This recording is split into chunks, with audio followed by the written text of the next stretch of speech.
Hello, everybody, and welcome. Sorry we were late. I was dealing with some stuff that I will tell you here in a little bit. For now, I would like to thank Troy next to me for being my co-host. Julian should be back next week.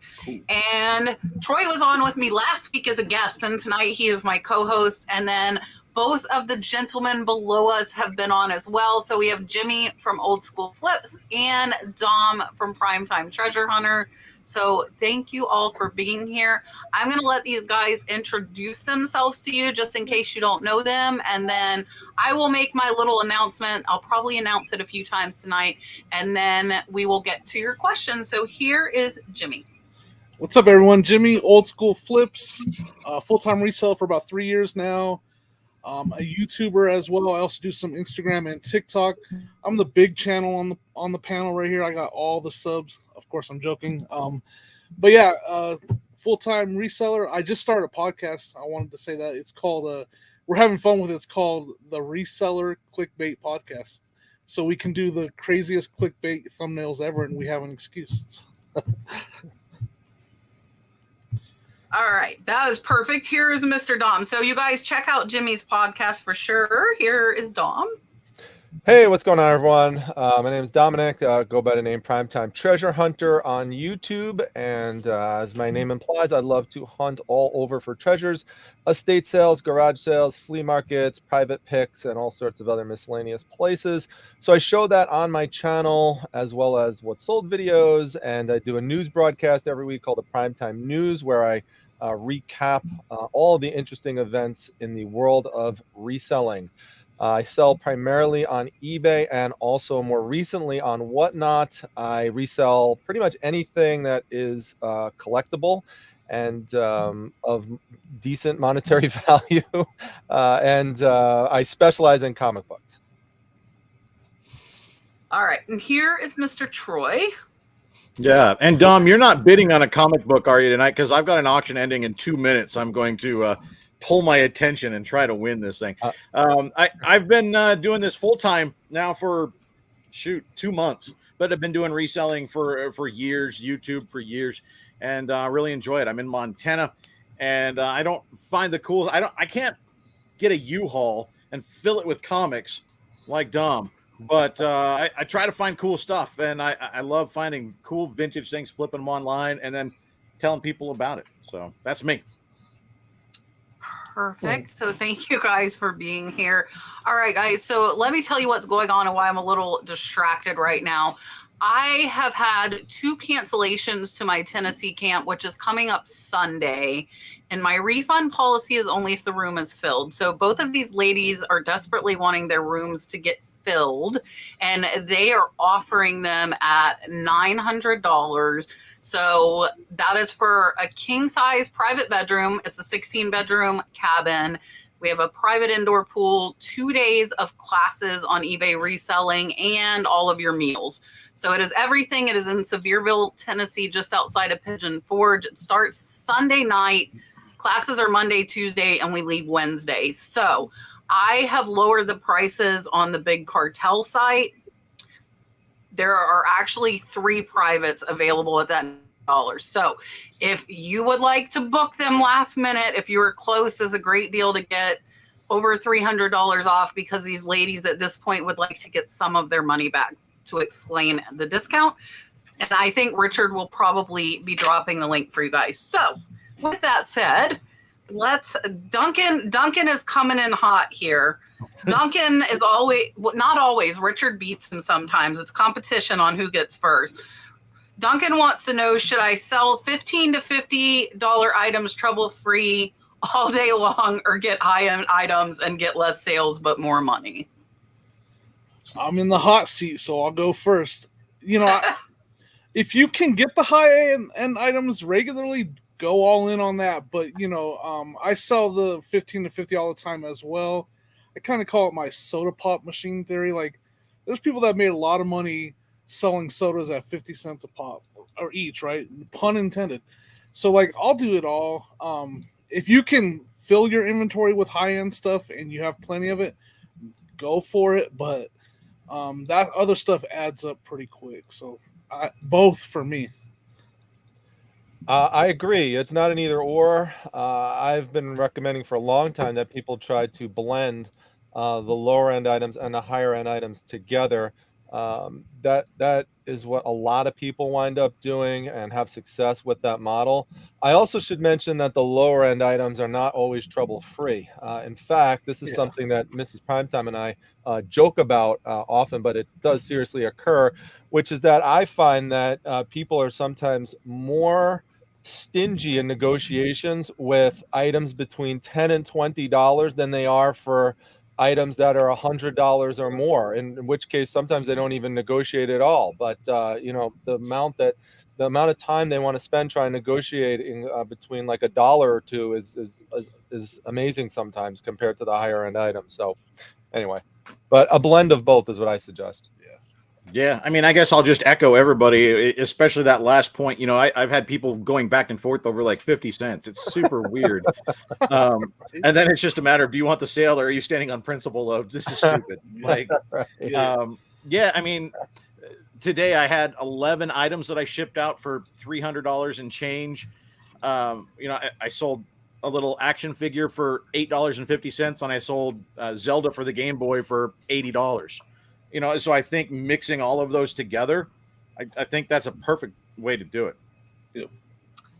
Yeah, and I think everybody knows I'm all about the mix. And I don't know if Duncan asked this because of my video yesterday, and somebody told me they could teach me a thing or two, and I don't want to hear it. But I think, and I agree, I get more problems with lower end items than my high dollar stuff.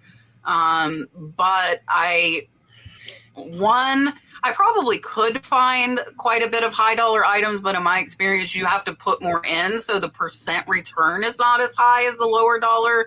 So you end up having a lot of money sitting there.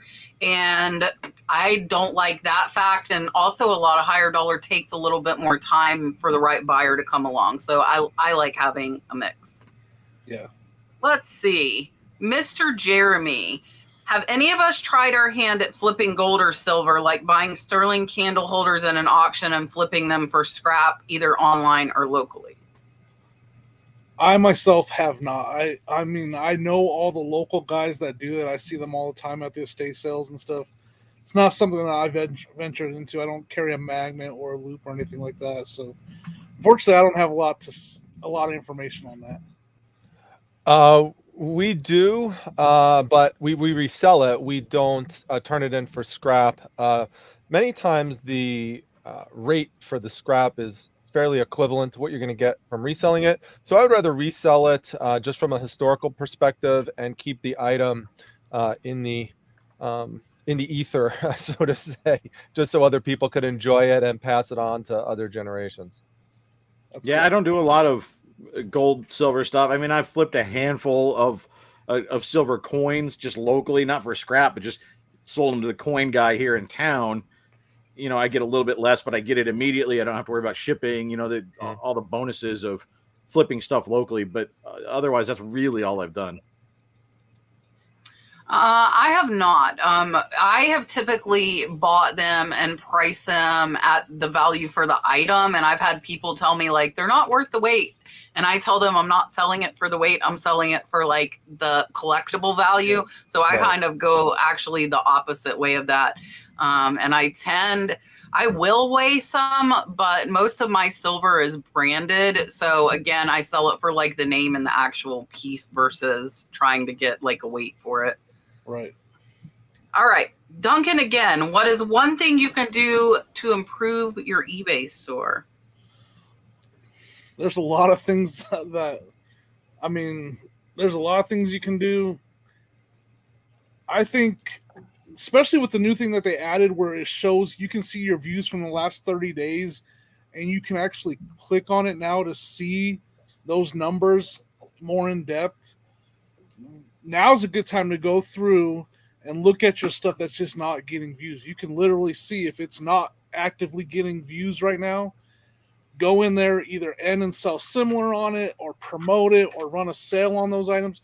Try to get that view count back up because I actually really enjoy that new tool. I was doing that today. I was going through and I was like, wow, I have a lot of stuff that's 1, 3, 0 views, and I need to do something to get that item back on people's eyes. So yeah, that just because I was doing that today, that's fresh on my mind.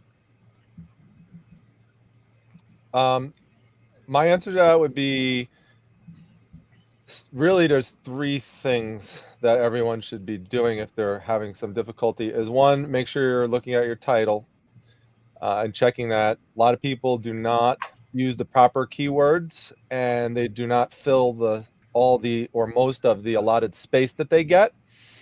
And so they're missing out on opportunities for people to find their items organically. Number 2 would be the photos. So as an example, I was just looking at some competitors of mine when pricing a comic that I just pulled out of that 50,000 comic collection that I posted on my recent YouTube video. People should check that out if that's what Troy was referring to.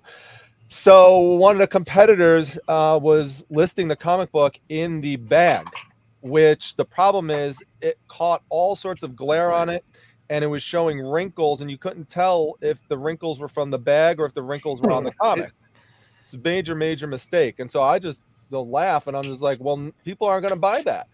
So, you know, that kind of stuff happens all the time, which people don't realize, that the photos are off and need to be fixed and just reevaluated. And then the other thing would be description. You could get by without doing long descriptions or big descriptions. However, if you can't fit all the keywords, for example, that you need to in your title, definitely put them in the description, because people can search by title and description if they want to.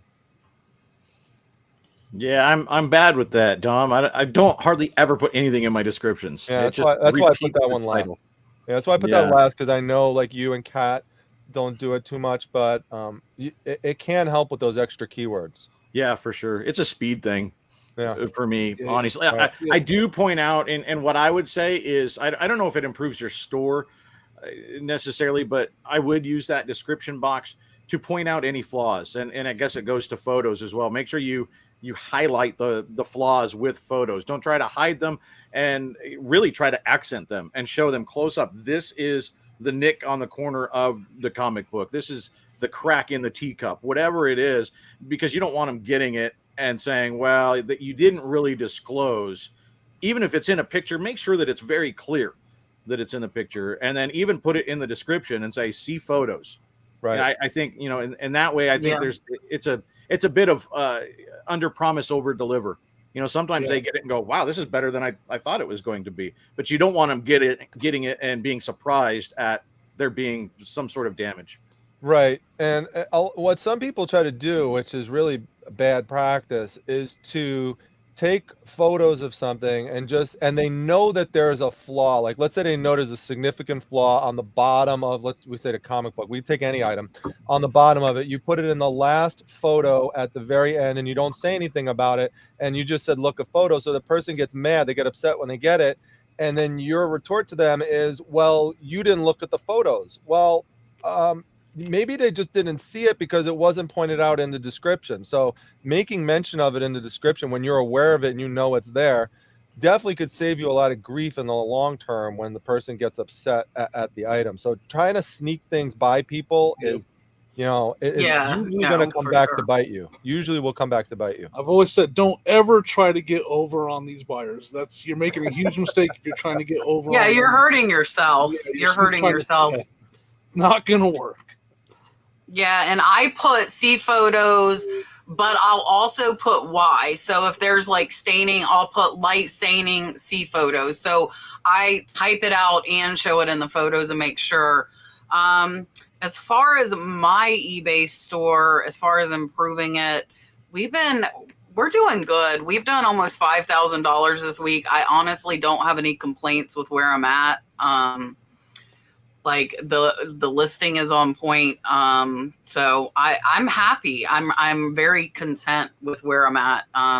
So I think I don't know that there's anything as far as me that I would change right now. I think we're doing really, really great. All right. It's a super chat for Troy. So Troy, you have to message me and I have to give you the money. This is for Troy's Mountain Man Mama. National Lupus Foundation, honor of Lupus Awareness Day. And she said she recently subscribed to Troy and Jimmy, and Dom is the dude. So thank you so much. I greatly appreciate it. All of us do. Awesome. Yes. Yep, and here is your dolphin. Yeah. Super chat. And I see Christopher. Wow. Thank you. That is amazing. Yeah, everybody is so amazing. Like, and I saw that when I raised money for the girls that got hurt in the school bus. We raised over $1,100 in 2 hours, and it was like so amazing. And then Clara was perfectly matched it, and it was just like I had chills like the whole night. Every time I talk about it, I kept getting chills and wanting to cry. And community is amazing. Christopher, I buy Chit. Hello to the wonderful panel tonight. Hello, Mr. Christopher here. Christopher? Chris actually sold one of my things. I showed one of his items in my high dollar research video. He said, "Hey, that was mine," which is pretty cool when you see that. So, Christopher, thank you for the super chat. Here is your dolphin. Super chat. Here I go scrolling again. I'm going to be so happy when Julian is back. So happy. Miss Diana Pierce, do you have formulas or amounts you use to estimate the weight of items for your listings, like weighing the item and adding a certain amount? I'm assuming she means for like certain boxes or packages or items. I have a formula in my head at this point. I'm not going to lie. I don't weigh everything. It's just I'm so familiar with the priority prices and first class prices that it just like pops in my head when I pick up an item and I feel the weight of it. Sometimes it's on the edge and I'll go weigh it just to get an idea of exactly what it weighs. But it's all in my head now. I'm learning the priority prices and the different weights when they go up over 2 pounds, and same with first class. And then if it is something that's bigger and I'm going to end up sending FedEx, I will take the time, measure it out and all that, and get a good idea what it will cost. And do the calculate, or should set up for calculated as well. I don't have a formula. It's one of these things that you just learn more with experience and working with different types of items. So, for example, I do a lot with books. Books, I really don't care how much they weigh because they're going to go media mail, and that's going to be the cheapest form of sending anything. And for my large and oversized items, I really don't care about that either, because all I need to concern myself with large oversized items is that they're going to sell for a lot of money, preferably $100 or more. And this way, what I do is I make sure that I set my shipping to economy 1 to 10 days. That's a major tip for everybody. And you don't specify a specific carrier. So when you do that and it sells, you then could use any carrier that you want. The person has already accepted that. So if you want to ship it FedEx, you want to ship it UPS, you want to ship it USPS, whatever, you have all those options. And so one of those services is going to provide a substantial discount over another. And that's just, what I use. I'll give you an example. I sold a massive item. It was a toy gun set, and it came in a collectible case. I mean, the thing was absolutely huge. If I would have shipped it out through USPS priority mail, it would have cost me $50. But I had it set the way I just mentioned, general economy shipping 1 to 10 days, and it went out going out FedEx, home delivery, $16. Yep. So that's a massive difference. And so that's just what I do. But I already knew I had that item priced at $200. It sold for $175. So I already knew I was going to be covered. It just didn't matter to me because I just knew just from experience that one of those carriers is going to provide a substantial discount. Yeah. And Diane, I don't know, but I'm assuming you're coming from the angle of being a newer reseller, because shipping is the hardest part of it, honestly, or one of the hardest parts of figuring out the shipping. And it just comes through trial and error. And you're going to make a few mistakes. You're going to pay somebody to buy something in Hawaii or Puerto Rico at some point. It happens. I paid someone to take a sleeping bag. I still did that. I did that today. Yeah. I did that with a bear I thought was under a pound. And I'm like, oh, let them be close. They were in Hawaii. Yeah. So that happens. I think mostly when you're very new, I think you have to be very careful. You have to weigh your stuff when you're getting started. So like Jimmy said, you kind of get an idea of it. I sell a lot of games and movies. I now know what those are going to weigh before I put it in the package. I do have to be a little bit more careful because I sell a lot internationally, and the difference between 8 ounces and 9 ounces internationally can be $10. You know, it can be a big difference. So I do have to be careful on that. And usually in that case, what I'll do is I'll overestimate. You know, I'll say something's going to weigh 10 ounces, even if I think it probably weighs 7 or 8, because here in the States, it's going to be 40 cents different for the customer. They don't care, but it covers me internationally in case it goes over. So I think when you're new, weigh the stuff, and then you start to get a good feel for it the longer you do it. And just to tag on to something you said, Troy, if you are getting ready to sell and list a big, heavy item, I would highly suggest cutting off shipping it to Hawaii, Alaska, and the post office, not the post office, PO boxes, because FedEx won't deliver to a PO box, and so that cuts that option out, which would be a major problem. Like in my instance, that would have been a big problem. Unless you do calculated shipping, in which case they know what they're going to pay, right? Yeah, exactly. Yeah, I'm talking if you're using a free ship, quote unquote, free shipping model. Yep. Yeah, and for me, I will tell you, I just said, I had a bear that I was pretty sure was under a pound, that was a pound 3 ounces, that went to Hawaii and cost $5 more to ship than what the customer paid. Luckily, it was $16 sale. I paid $1, so I didn't lose money, but I lost $5 more. So I recommend if you're new, you weigh everything. Like, you'll know, like if you do I do a bunch of handkerchiefs, I know they're under 4 ounces. You know, I know that. My Harley pens, I know they're under 4 ounces. But for me, I still weigh heavy and unusual items. And like my listers know, if this is something that's not common, you have to weigh it. Like I just had a glass sculpture like this, but it's 12 pounds. Like, you know, if you just looked at it, you wouldn't know. And like, I have this here because of one of my videos I just did. This paperweight weighs over 3 pounds. Wow. Like, would you think that if you just looked at it? Padded flat rate. It weighs over 3 pounds. Yeah, with a $200 paperweight, Troy? No. Wrap it in cardboard and bubble wrap. You'll be fine. Sure. So like I actually had to add that in here recently because I did get so many bigger, heavier items, and I'm like, I added that on to them because I've been doing it so long. Most stuff I can look and tell like pretty close on a weight, but with all these new like sculptures and stuff, like again, small sculptures like 13 pounds, and if I would have guessed 5, I would have been in trouble as far as shipping. So if you're new, I would say I would weigh everything, set the box on top of the scale, set some bubble wrap or whatever until you get a feel for what you're selling. Diana was the last question. Diane wants to know, I have the max amount of inventory I can store. How can I increase sales without more inventory?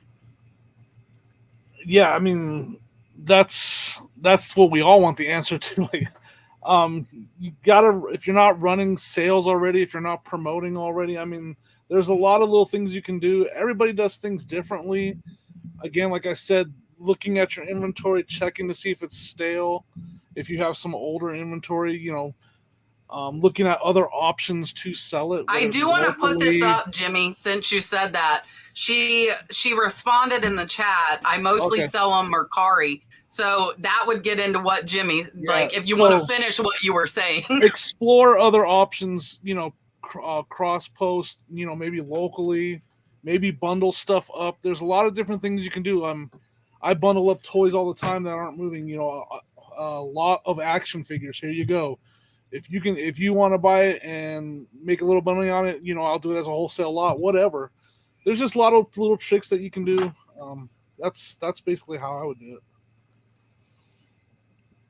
Oh, whoops, sorry. I think that if you're just on Mercari, you're really limiting yourself, and I definitely would explore other platforms because that could be a major issue there. The other thing is, as I said earlier, making sure you're going over your titles, your photos, and your descriptions to make sure you've got everything the way you should. Following best practices. And then sometimes you may just have to take a real deep look at things and try to determine if the stuff that you have really isn't, if it's not moving, is it not moving because it's not priced properly? Maybe you need to lower the prices. Maybe you need to lower something with the shipping costs or something. If you can't run a sale, you're going to have to lower the price. If you can't lower the price because you paid too much for it, then you're going to have to work on in the future trying to find ways to source stuff for a lower price. But you can't do that right now because you have a maximum amount of inventory, which then means what some people will do is they will say, you know what? I just need to just get out of this inventory that I'm in right now. For example, I know a lot of clothing sellers that just got fed up with it and said, that's it. I'm selling all my clothes to somebody else who wants them in bulk. I might take a little bit of a loss. I might break even on it. And I'm going to start exploring other niches that could be more profitable right now. That's another option. It's more drastic, but I've seen people do it before. Yeah, if in the vein of only selling on Mercari or primarily on Mercari, I was going to say sell internationally. I'm like the banner carrier for sell internationally on eBay, because I sell something internationally almost every day. I guess you don't do that on Mercari. So I would suggest, cross posting to other things like Dom said. I would look at maybe some of your lower dollar stuff and say, you know what, maybe we want to clear this thing out, or some of the older stuff, and just drop the price, run a sale. If you just want to make room for new inventory. They have something like that where you can draw. I don't remember since I quit selling on there. Yeah. I don't know. I mean, you might run a sale just to get rid of some of that very old inventory, the stale inventory, get new stuff up. I mean, and check your pricing. I mean, if something's been listed for a while, I'm bad at this because I list it and forget it. But it's not a bad idea if you want to go back and look at some of the stuff that's been listed for a while, because what you listed at a year and a half ago might not be what the market is right now. And so you might be $20 over market because it changed, and that's why it's not selling. So true. Yeah, and I will tell you from listing all of the same things on Mercari, eBay, Poshmark. Mercari was 5% of my sales. You have nothing of the market that you will have on eBay. Poshmark, I sold more on Poshmark and Facebook than I did on Mercari. So Mercari was my worst selling platform. So I would definitely suggest cross posting over to different platforms. Or if you aren't selling it like everybody else said, you might have to think about liquidating it in another way if you want to get more inventory. But I would try cross posting first. Miss Margaret, the wrench by people's names. So most of my wrench people, I will tell you, have YouTube channels, and they are people that I trust to help me moderate the comments. So you guys can check. I think they brought back, you can click the 3 dots by their name and hit view YouTube channel again and go and check out their channels. Yeah, it is back. It is back, I believe. That's so let me type something so you guys can check my name and go. Yeah, so those I'm are people. Okay, I'm going to do it right now. Yeah, most of them have been around my channel for years if they have a wrench, and they're just people that I trust and that I know very well. You thought I was joking. I was not. Is it back? Am I right? I don't know. Yeah, I just went to Richard's channel on the other tab. It works, so. Yay. Miss Judy. Okay, guys, pay attention because I'm going to take her down so you're not Wilson over the fence. What do you do with neutral feedback if you disagree and the buyer didn't even reach out to you? We reached out, gave a partial refund, and they didn't even bother us thanking us. Just let it go, or what would you do if it was neutral feedback? I leave neutral feedback alone, but I get it. It would be tempting to call and see if you can get help with it being removed. But I would just leave it neutral. I mean, yeah, I wouldn't worry about it myself. That always, a lot of this stuff is, how you how you run your business. And myself, I would just be like, okay, it'll go away. It'll move itself down the road. So my answer depends on what the person said, what the specific issue was. If the person said something that was outright false in the comment, that could definitely be something that's grounds for a feedback revision or removal directly by eBay. You would be surprised if you contacted them how often they actually will remove feedbacks. I mean, sometimes they won't, but it really depends on what the issue is. The more you could prove that what they said is false, the greater the chance you have that that's going to be removed. Now, a neutral feedback, I wouldn't treat as seriously as a negative, because the neutral feedback is not going to really hurt your account. And it's not going to be viewed as negatively, naturally, by definition, by buyers. Many won't even click on the neutrals. They'll click more on the negatives to look at it, if they even do that sometimes. But so that's my take on it. Yeah, I mean, it's obnoxious, and I've had it, and I've had a couple of them removed. But like Dom said, it really depends on why, what reasoning they gave for the feedback on whether eBay is going to take it off or not. I mean, if it basically, a lot of times what eBay falls back on is, well, that's the buyer's opinion, and we value the buyer's opinion in our procedure. So I'm sorry, that has to stay. So if you can look at that and go, eBay is going to say that's their opinion, you're just wasting your time, because you know what the end result's going to be. If it's something that you think that, they can remove, if they're complaining that, this took too long to arrive, that's a postal service thing. eBay will probably take that off as long as you shipped it on time. I would go through Facebook, on Facebook, use eBay for Business on Facebook, message them. That's the best way that I've found. And those are actually people that have the power to make decisions, versus somebody, sometimes you get on the phone, they just have a binder or some sort of pull down menu, and they have like 8 things they can say.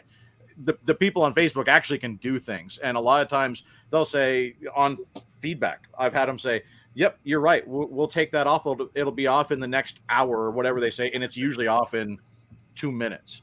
It depends on the reason. And if you want to go through with it, I'd get a hold of eBay for Business. And I say this every time, but I said it the last show, Kat, but don't respond by screaming at the person, yelling at the person, calling them all sorts of nasty names. It might feel good in the moment, but it really looks bad to others. Everybody can read that. You need to remember. Yeah, it looks bad to potential buyers, because they're just going to say, well, I don't really want to deal with this person, because if I have an issue, are they going to, call me a name in the comments, and they'll just move along. I never respond to any feedback, negative, positive, neutral. I just don't respond. It doesn't help. So for me, I will respond to neutral if it is negative about me, even if it's not negative, and I will respond to negative. I just had a feedback removed on eBay because they said they expected large coffee mugs, and I told eBay the title said Dimitas. I showed measurements with a tape measure, and eBay removed it because what they were claiming was false. But like Dom was saying, remember, everybody sees that. So the way you respond to that customer, other customers are going to see. So if you're rude and nasty and defensive, that's not going to make other people want to buy from you. So if it were me, I would be like, so sorry about it. I issued you a partial refund. So put it out there so other buyers see that you gave them that refund. Like, put the facts, respond to them, but be very, very professional about it. Right. Respond with facts. Yours made me laugh, because I had once an issue where I don't think they left a negative. If they did, they took it off, or it got removed. But the person responded upset that, I think actually, no, they did leave a negative. They left a negative because they said that I said that there was I didn't indicate that there was writing inside the book. Well, I said inside the book there's an inscription, which means there's writing, but the person either didn't read that or didn't know what the word inscription meant. So that was a lesson for me, to make sure you don't use fancy terms sometimes in your descriptions. Be basic. Be basic. Just say, so for now on, every time I'm tempted to say inscription again, I just say writing, or I just make sure I add writing if I say inscription. So, but it got removed but that's an example of something that got removed because eBay's like, well, yeah, you did say that there was writing in it. So they took it off. I just want to say real quick, we broke the rule. It's like Fight Club. the first rule about feedback is we don't talk about feedback. Yeah. And I mean, it happens. It's going to happen, but at least negative doesn't like affect your rating. Look at it that way. This is for Dom. Is it safe to buy a huge haul of comics without having viewed them in person? And what should one look out for when buying comic lots in bulk? So just as a reference, if you're for people who are new to my channel, if you want to see, I literally just did a video showing me purchasing 50,000 comic books in a 20-foot long U-Haul truck. It was a lot of fun. I'm having a blast going through it. In fact, I just picked out one for those who've been watching that video. I literally just picked this one up and listed it before the show. This comic book alone I have up for $300 right now that I picked out of one of the boxes. That's awesome. It's crazy because it's a Swamp Thing number 37. It's the first appearance of Constantine, Hellblazer. So it's really cool. But what you what you're looking for, well, that's a separate issue from the first part of the question, which is it safe to buy them without looking at them in person? No, I would never do that, because pictures don't tell everything. You have to see them in person. You have to go through them. You have to get a better sense of the condition, which you won't totally get through the photos. Sometimes things could be very misleading. Someone might send you pictures of the books and they look great based on the front covers, but when you get there, you realize that the covers are detached, or the back covers are, ripped up, or there's parts of the comic books that have been clipped out inside because there were lots of coupons and Marvel value stamps and things like that.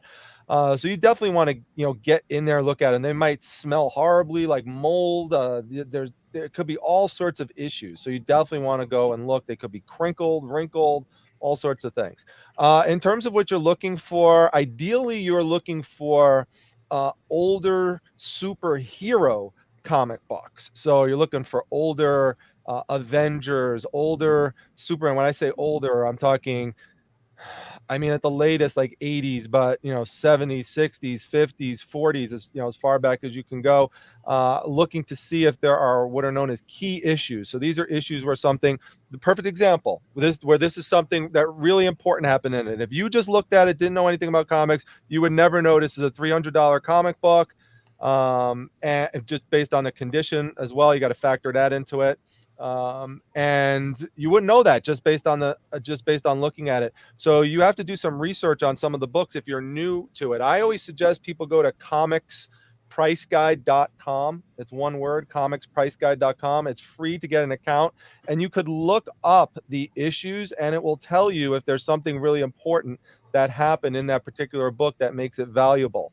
So you could do some spot checks on some of the books that way. Also look for things by theme. So even if you didn't see like a lot of superhero stuff, but you saw a lot of horror books or a lot of old Western books, those are things that could be really popular with certain niches. What you're really trying to avoid for the most part is a lot of junky, overproduced stuff from the 1990s. That's the main thing you want to avoid, and you don't want to overpay for that type of stuff. There are some books from the 90s that are really valuable, but a lot of it is really junky. That's the biggest decade you want to be the most careful about. Perfect. Ricochet Vintage Finds, trying to resign from healthcare in December, thinking about expanding from just vintage to help that goal. Any advice on what to expand to or to avoid for reselling? So right now she's only doing vintage. I don't have a lot of knowledge on vintage, like antique or vintage. So for me, I think I have to go with toys. Like that's what I do. That's what you do, and I think that's what they're asking. So like you see Jimmy's toys behind him. I've talked about it before. It's a misconception that only vintage or old toys sell. I sell way more modern toys, and I sell them for a lot of money. Stuff from the early 2000s into the mid 2000s sells sometimes better than the stuff from the 80s and 70s and stuff. So, and clothes from the early 2000s. Like, there's just so many different things so you don't have to go all the way to vintage. You can go to stuff, from 2006, 2000. If you still can't find it in the store today. So whatever, if you're in a niche or whatever, just look at stuff that's not quite as old. and like I'll stay away from 90s comic books, I guess, and 90s sports cards. Yeah. Yeah. Because I was just gonna say, like what Dom said, sports cards are really similar to comic books. It sounds like stay away True. from the 90s stuff. It's true. Yeah. It's true. Okay, so my answer on that would be, I think that you really have to get your handle on contemporary brands that people are looking for. Clothing could be one particular area. Jewelry could be another area. For example, I mean, Kat does a lot with that. I mean, sure, there's vintage jewelry, but modern jewelry could do well on also. So I would just get, familiar with electronic brands is another example. Figuring out what categories are the ones that are really hot. eBay's pushing watches a lot. They're pushing auto parts is another example, and they don't all have to be vintage. There's a big shortage on auto parts. So if but the thing is with that, you've got to find your way into a source that's going to get you this stuff for a low enough price that then you could resell it. So you're going to have to work your sources in your area or some other way so that you could obtain this stuff. But it's going to depend on, I think, having a good knowledge of popular current brands and popular current items that people are looking for right now.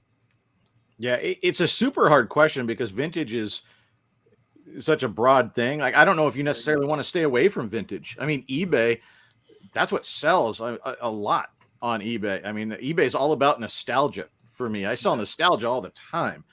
And I think that actually sells very well on eBay. So I don't know so much that it's getting away from vintage is maybe just expanding, like both these guys said, expanding what you sell, whether it's comics or toys or cards, whatever it is.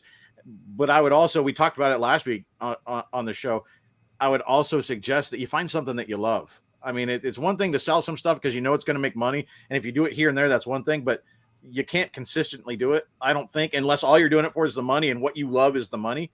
But I think you're going to burn out if you don't enjoy what you're sourcing and listing and selling. So find something that you enjoy and give it a shot. Branch into it. I enjoy comics, so I dabble in comics a little bit. I learn a little bit more each time. I bought one tonight. I got to ask Dom when we're done if I overpaid for this thing. But, I like buying them and researching and learning about them. And the more I do that, the more I know. So when I come upon them at an estate sale or garage sale, whatever, I then know, is this a good deal? Or at least I think I know, is this a good deal? Right. Yeah, I would just say everything everybody said is true. The big thing for me is what can you find in your area? So like I have some great clothing stores with dollar clothing, and I can go get dollar clothing and flip it into 15, 20, 25 bucks.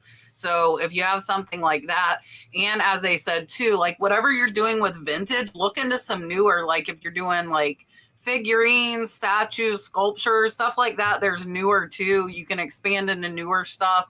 And I would just start looking at what's around you when you're outsourcing and see what's there that interests you, which goes along with Troy saying, like, if you like it, or at least have some interest in it. Like me, I look at almost everything. There are very few things I won't sell, but I tend to pick up more of what I really kind of enjoy, even if it's not stuff I collect, like the linens. Like I think old linens are cool. So I would just expand on it. All right, Troy has a question for Dom. Troy wants just to because know, I've heard him address this before. When should you grade a comic, a game, or a video, etc.? I actually have a video on this exact topic. And so I get this question a lot. The answer to it is it depends. So probably won't surprise you. But basically, I think the same principle applies to the games and other things as it does with comic books, which is that the first thing is you need to be knowledgeable about grading. So for comic books, the Overstreet Price Guide to Comic Book Grading is absolutely out of this world.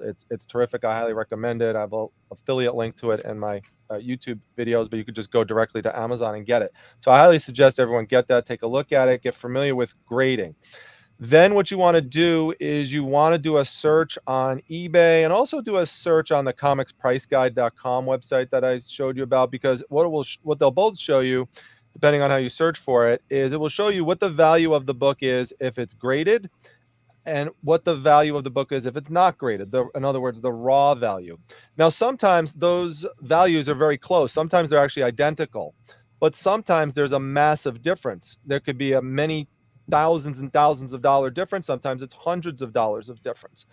So what you have to do is then you have to take a, kind of like a cost benefit approach to it. And you have to say, okay, well, first of all, is the difference potentially big enough that it's worth the time and the money that I have to spend to get it graded, and and the wait time? Is it worth it? Now, if it's just a couple $100 difference, it's not really worth it to me, because that's a lot of time. At minimum, it's going to take months to get the books back unless you spend more money to have it priority, but that cuts into your bottom line a little bit. And then you also have to factor in, even if you are convinced, for example, that your comic book is going to come back as a 9.0, assume it's going to come back as an 8.5. Because this happens all the time, where people think they're sure it's going to come back. So whatever you think it's going to be, assume it's less, and then say if it comes in at that number, could you still make out and be happy with it? If the answers to all those questions are yes, you would be happy with the difference. And for me, it would have to be many, many hundred, like close to $1,000 difference for me to actually send it in. That would be the criteria. And also you have to figure in how much you paid for the product. So that's another thing. So, the answer to everyone will be a little bit different in terms of, what that number is, what that threshold is in terms of how different the raw value is versus the graded value. But that's really what it comes down to. I would tell you in most instances, and I talked about this with Chuck Rosansky from Mile High Comics. He owns the world's largest comic book store in Denver, Colorado. He told me he rarely sends books in to get graded. If he might purchase them already graded, which I do that. But in terms of sending in a raw book to get graded, most instances you will not usually find a book that it's worth doing that with. There's exceptions, but most often not. Do you see Brian's super chat? He said he kind of knows comic, thus his reselling knowledge is comical. Funny, Brian. Thank you for the super chat, Brian. Here's your dolphin. Super chat. The whole series on that. Da-dum. Cheryl Shiny Squirrel, do you remove batteries from items sold before you ship? And if so, do you state that no batteries are included in the description? Yeah, every time I take the battery, that's extra weight I don't want in the package. I take them out, and I always just put in there batteries not included. Yeah, so yeah, every time. Unless it's a toy that has like a small some of the little batteries, some of those toys that are voice activated, I'll leave those in there. Right.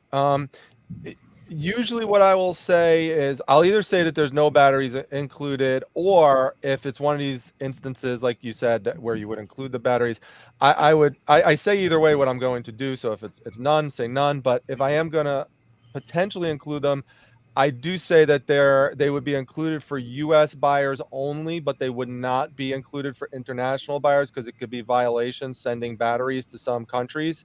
They won't get through the through the process where they're going through everything there internationally. So they could actually send it back, or they just would confiscate it. So I never send anything with batteries internationally. Yeah, I just don't send stuff with batteries generally. Like Jimmy said, it's extra weight. Yeah. Yeah, and I remove them and don't send them with them unless it's like a new in-box toy that has them inside, and I'm not going to open the box. And in that case, though, with vintage toys, I'll put it's not tested, because a lot of those batteries are dead after sitting on the shelf for 20 years. So Actually, remember that, too. I sold a Furby that was still sealed, but the batteries were bad. Well, right. And then you have the that issue of leakage. Yeah, those, for some reason, the batteries that go in the Furbies, every time I take the batteries out of those things, they're always leaked out into them. Like, I mean, there's all corrosion and everything. So yeah. Okay, the Pokemon Dentist says, I've sold an expensive pair of European sneakers twice.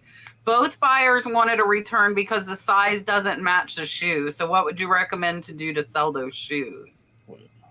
That's a good, I don't even know. Like, I don't know a lot about measurements on shoes.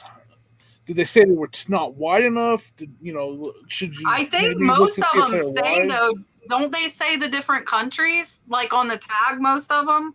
They should. They normally have a US size and they actually have a European size on it. If not, you're going to have to do a conversion. Yeah, Yeah, it depends on the shoe. I mean, some of them only have, my Peloton shoes, for example. I don't know why, but the Peloton cycling shoes come in European sizes. So I have to. I think mine are like 43 or something. So I'm guessing that maybe they only have the European size and they're doing a conversion, and maybe the conversion's not coming out. Maybe something's not right on the shoe, or the conversion's not coming out right. Yeah. Yeah. But I feel like most people, if they know the brand, they would know their European size in the brand, though. But I don't know. Yeah, I would hesitate. Maybe don't list it as the the US because there is a conversion. You can look at a chart and it'll say right, a 40 is this. But right. Some of those charts vary. So maybe just say it's a European size this. Yeah, but maybe they are buying it that way, and it's still not. It's not fitting them right. We need to know more from Pokemon Dentist on that. Then. So and also, at some point, do you just write it off? Chat. Like, how many times do you want to mess with it coming back? And that's sometimes what I was saying. Yeah, I'd be like, never mind, keep them, give them to a friend.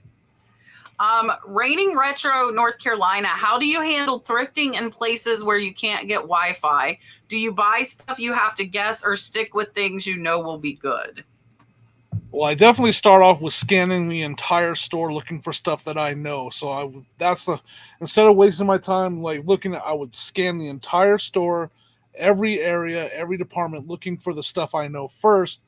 And if I did really good there, then I would probably just call it good and be like, hey, I filled up the cart, or I got a lot of good stuff here. Yeah, I mean, then if you don't do good, I don't know, maybe it's just time to leave. But for the most part, that's probably how it handled. I do a scan of everything, every department, and try to find the stuff I know, because I have pretty good knowledge of most departments except for glass. Yeah, it's a funny question for me because that's actually how it was when I got started, which is there was no such thing even as Wi-Fi.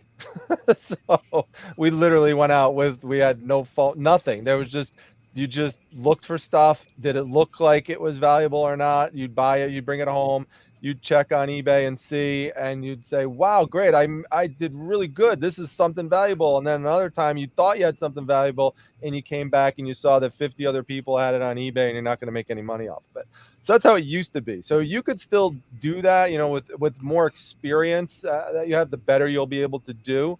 But you'll still even make mistakes, even with a lot of experience, if you just do it based on eyeing it, and except for things that you obviously know, but things you have to totally make a guess on, sometimes you're going to make mistakes that way. So it really depends on how much of a risk that you want to take with that type of stuff.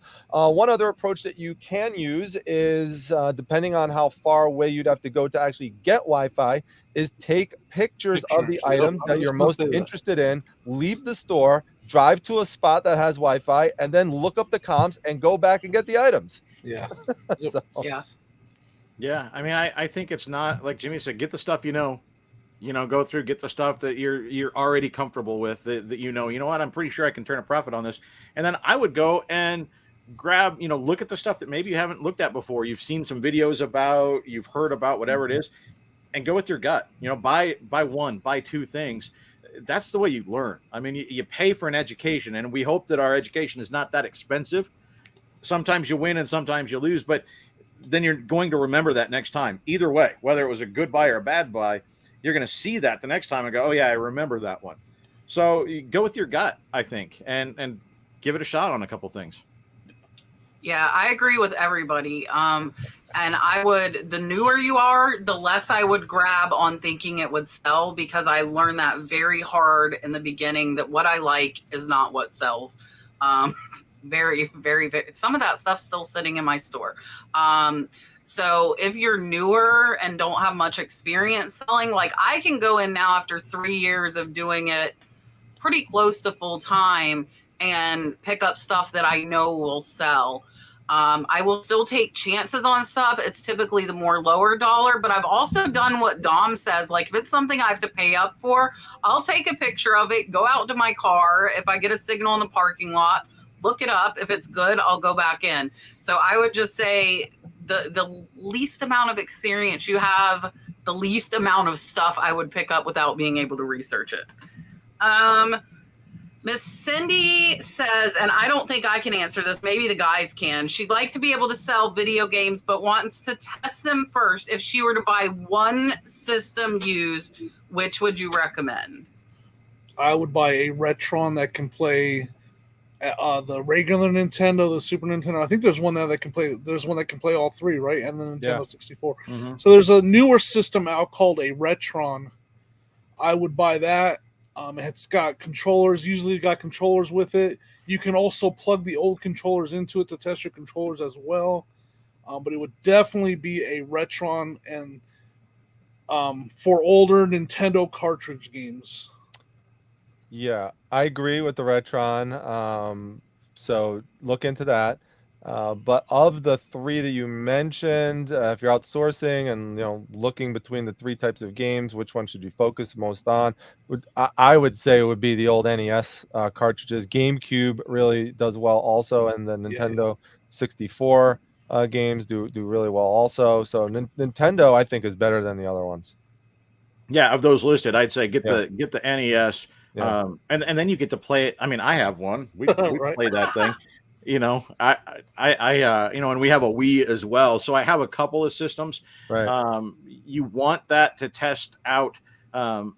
Jimmy mentioned cartridge games. You can look at them and they'll look just fine, and you'll put them in and they won't work. The stuff inside gets dirty. The stuff where you can't see it gets dirty, and then the thing doesn't work. It could look just perfect. So you want to test out cartridge games.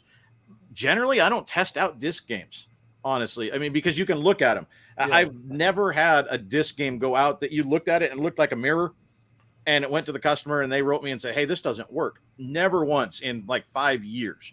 So disc games you can look at. If they're scratched, then you might think about it. But if it's a clean disc, odds are it's going to work. I offer free returns. So if it doesn't work, they can send it back and I'll refund their money. Right. Now, we should pass on, fellas, right, for everybody out there who is not a gamer, the secret trick to getting the old cartridge games to work. If they're not working when you initially put them in. Yeah. Are we doing the joke one where you go? I had an Atari and an original Nintendo. That's like the last time I was gaming was like Duck Hunt and Super Mario Brothers. So yeah. Or smacking the side of the console. Come on. But one thing, do not attempt to clean a disc with just like any old rag or anything. Like, you will scratch it. Do not do that. You can invest also in a disc cleaner. I have one sitting over here. It's been sitting here for a year, and I haven't opened it yet. I have a pile of games waiting. But you can buy a disc cleaner, and that way you can go to garage sales and buy games that are scratched up, and sometimes get a better deal because you can show the people run it and go, man, this is really look how scratched this is. I'm going to go home and fix it, but look at this. Yeah, look at this. It's super scratched up. I don't know if it'll work. Will you take $1? Often they'll look at it and go, oh, yeah. So that's another option. They're not that expensive, actually. Did you see this question in the chat, Troy? Yeah, I answered it in the chat earlier. Okay. But yeah, I'm in Helena, or just outside of Helena. Perfect. Deborah, I'm going to answer this. As far as putting something on eBay auction, it's an eBay auction is an option. It's either buy it now or auction. You have to put a dollar amount, and I would suggest putting the lowest amount you're willing to take. If you put it at 99 cents, you might get one bid, and that's all you get. So start it at the absolute lowest amount that you are willing to take. Yep. Don't set a reserve. That's Patricia's asking if anyone has insurance on their store. I'm assuming she means, do we have insurance on our inventory? I'd have to ask my wife. A terrible answer, but it's true. Sonia, if you want to answer in the chat. She kind of helps me with that side of it. I do have some insurance through it, through homeowners insurance. Of course, you can go buy a separate business policy. on it for insurance, but just keep in mind that there can be really major limitations with that when you actually have to use it. I'll give you a perfect example. A friend of mine who owns a local comic book store recently had a flood. Water came down through the pipes, ironically, because it's something I had happen to me several years ago and did a video on it, but it destroyed a lot of his inventory. Turns out when he called his business insurance that he had on all the items, they said, okay, we're willing to look at your claim, but what we want you to do is send us a line by line receipt for every single one of your comic books and every single piece of your inventory, which is impossible for him to do because he buys stuff in bulk through collections that come in. So there's no way he could give a line by line receipt for all that stuff. So they basically said, well, too bad. Most of the stuff we're not going to be able to insure you for. So if you're going to go out that way and get private insurance for your items and your inventory, you really should try to find a way to get line by line receipts for your items if you can, and look into what they actually would want in case you had a fire or a theft or a flood or something. Actually ask them then what they would want. Don't ask them once the emergency happens. I can't really add to that. Dom kind of hit it. I mean, I have the homeowner, personally, we have the homeowners, but nothing past that. Yeah. And I have a business policy because I have mine, because I'm an S Corp along with workman's comp. So mine is like a whole business policy. And my inventory sheds are also insured. I am lucky in this way that I buy mostly from auctions. So I have tons of line by line auction receipts, at least showing what I paid. And I got quite a bit of coverage as well. And mine, it runs about $300 a month, but I have over $130,000 in inventory. And the cool thing is, especially in Florida, knock on wood, we get hurricanes. So if a hurricane were to come take it out, my policy will also give me my average sales for the last 90 days and pay me. So I'm averaging $12,000 a month right now. So if a hurricane came, blew my buildings down, I couldn't get new buildings, couldn't run for 2 months, they would pay me $12,000 a month until I was up and running again. Wow. So I did not get this policy until I went full-time in March. So just a couple months ago. And then I'm like, this is my only income. I have to protect it. Like, I really have to protect it. And I did go through the same agent that does my homeowner's insurance. And she suggested that because I need work comp because I have employees on the payroll as well. So that is what I am doing. 1987 Ventures Tracy. Serious question. How do you do it all? Jobs, reselling, family, housework, YouTube auctions, sourcing, and sleep. How? Magic. It's all magic. Smoke and mirrors. I'm just playing.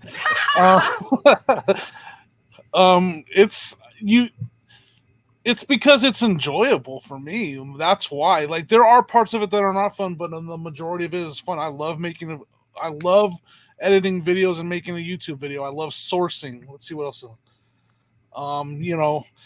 I love my family? That's love my family. So, like, a lot of it is enjoyable. I think that's the main key. And then you do have to have a good work ethic. So those things combined make it pretty manageable in my head anyway. I think trying to have a structure helps. So, for example, for me, I try to do at this point 3 YouTube videos a week, and I have certain days where I try to produce them. I try to spread out my work on them at different times during the week. And it's constantly, I actually have several videos on time management strategies that you could use. So if you're interested, check my channel out for that. Also for organizational techniques as well, particularly if you're someone who struggles with ADHD type symptoms. I have a whole video just about that. But there's a lot of multitasking, shifting of priorities that have to be done. You have to plan in advance. You have to know, okay, what do I have coming up in 2 days that I have to do that's reselling related, and what are other possible complicating things going on, maybe with family, maybe with some other aspect going on in your life, and how am I going to be able to manage things that particular day? What do I have to plan out in advance to make that day work? So I think thinking a few days in advance really helped for me.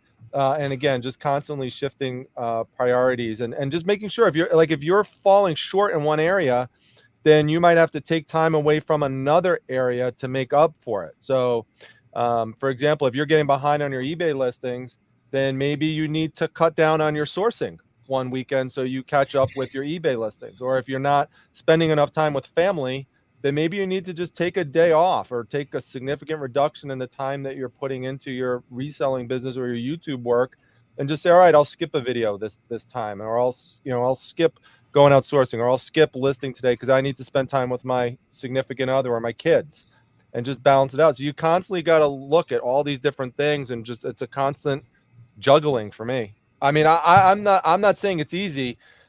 Personally, I feel like I'm constantly barely keeping my head above water. Well, it's not a surprise. You have like 8 Facebook groups, and you have, I mean, yeah, I have 2. Like unreal. I'll go with the Captain Planet answer, and our answers combined. Jimmy, is right. You got to love it. Dom's right that you got to plan, and I think he snuck it in there where I was going with it. Is sometimes you got to take a day off. You have to. It's not a failure to take a day off. Right. There was a couple weeks ago, I was like, you know what? I'm not making a garage sale video on this Saturday. On Friday, I decided I'm not going to do it. I need to take that day off. I'm not going to list today, or I'm going to list 2 things, and I'll check, I did something.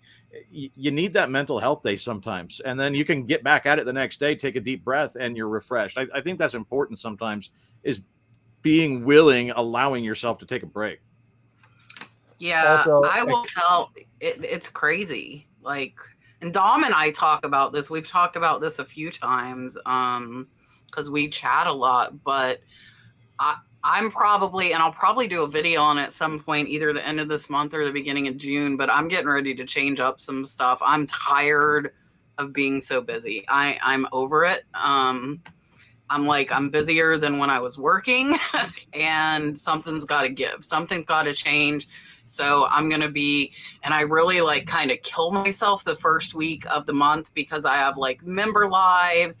I have a bunch the first week of the month. So I think I'm going to rearrange my member schedule just so it's not I don't stress myself out so much one week. I need to spread it out. But I've got to change something. I'm up to here with being so busy, and I'm kind of defeating the purpose of quitting nursing to be, home with family more when I'm doing more than I was before.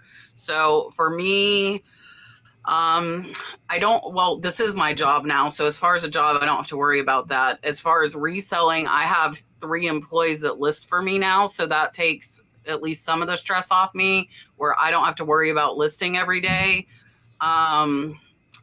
Family is making time for it. And I we are taking 3 extra days to go to Tennessee. I just finished recording the last of the videos, so I have enough videos to last until I get back. So I will not have to worry about it. I can actually go enjoy time with my family. Housework, I pay somebody to clean my house. I'm putting it all out. I will tell y'all everything. I have somebody come weekly that cleans my house, and they clean my inventory areas of my sheds too. They vacuum and straighten up inventory. They do everything. And he's been coming and helping me since before I had Dalton. So I trust him with everything. I'm not doing Whatnot, and I'm thinking about adding that to my plate when I get back. So I think I'm going to sit down when I get back, write down everything I have going on, and basically try to figure out how to space it out to where it's as even as possible, if that makes sense. Because I'm bad about making stuff all land in this short period of time, and my stress level is up here. I don't sleep very much. I sleep I sleep more than Dom. Dom sleeps less than me. I sleep 6 to 7 hours a night now, at least. But that actually is one way I am able to get a lot done, and so are you, Kat, is that we don't need to sleep as much. Yeah. I remember when I was doing I can function on less. I can if I need to, for sure. Yeah. Right. I remember when I was doing my postdoctoral fellowship, and my supervisor at the time was mad at me because of how few hours I had to sleep, and he was like, if I didn't have to sleep as much as I do, I'd be able to publish so many more papers than I currently have. And he's like, it's not fair. So but everyone has different biological sleep needs. But yeah, so like my husband sleeps like 9 to 10 hours, and he's like horrible if he doesn't. If I could get 5 and be fine. If I needed to sleep 9 to 10 hours a day, there's no way that I could do what I currently do.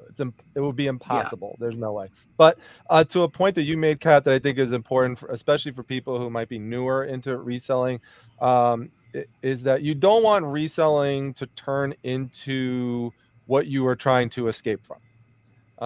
So if you were trying to escape from a life where everything was going to be crazy and you were working too much so you could have freedom, but then the freedom turns into that you're working more than you were when you were trying to escape from it, like you said, that defeats the purpose. So, and sometimes people don't have the awareness that that's what's going on. So it's good that you're noticing that, and you're like, wait, I gotta stop. And that's an important thing. Yeah. And I do this every year, where I stop and I reevaluate what my system is like and how I'm operating and what I need to change and how I need to become more efficient. So that's something everyone should do multiple times a year.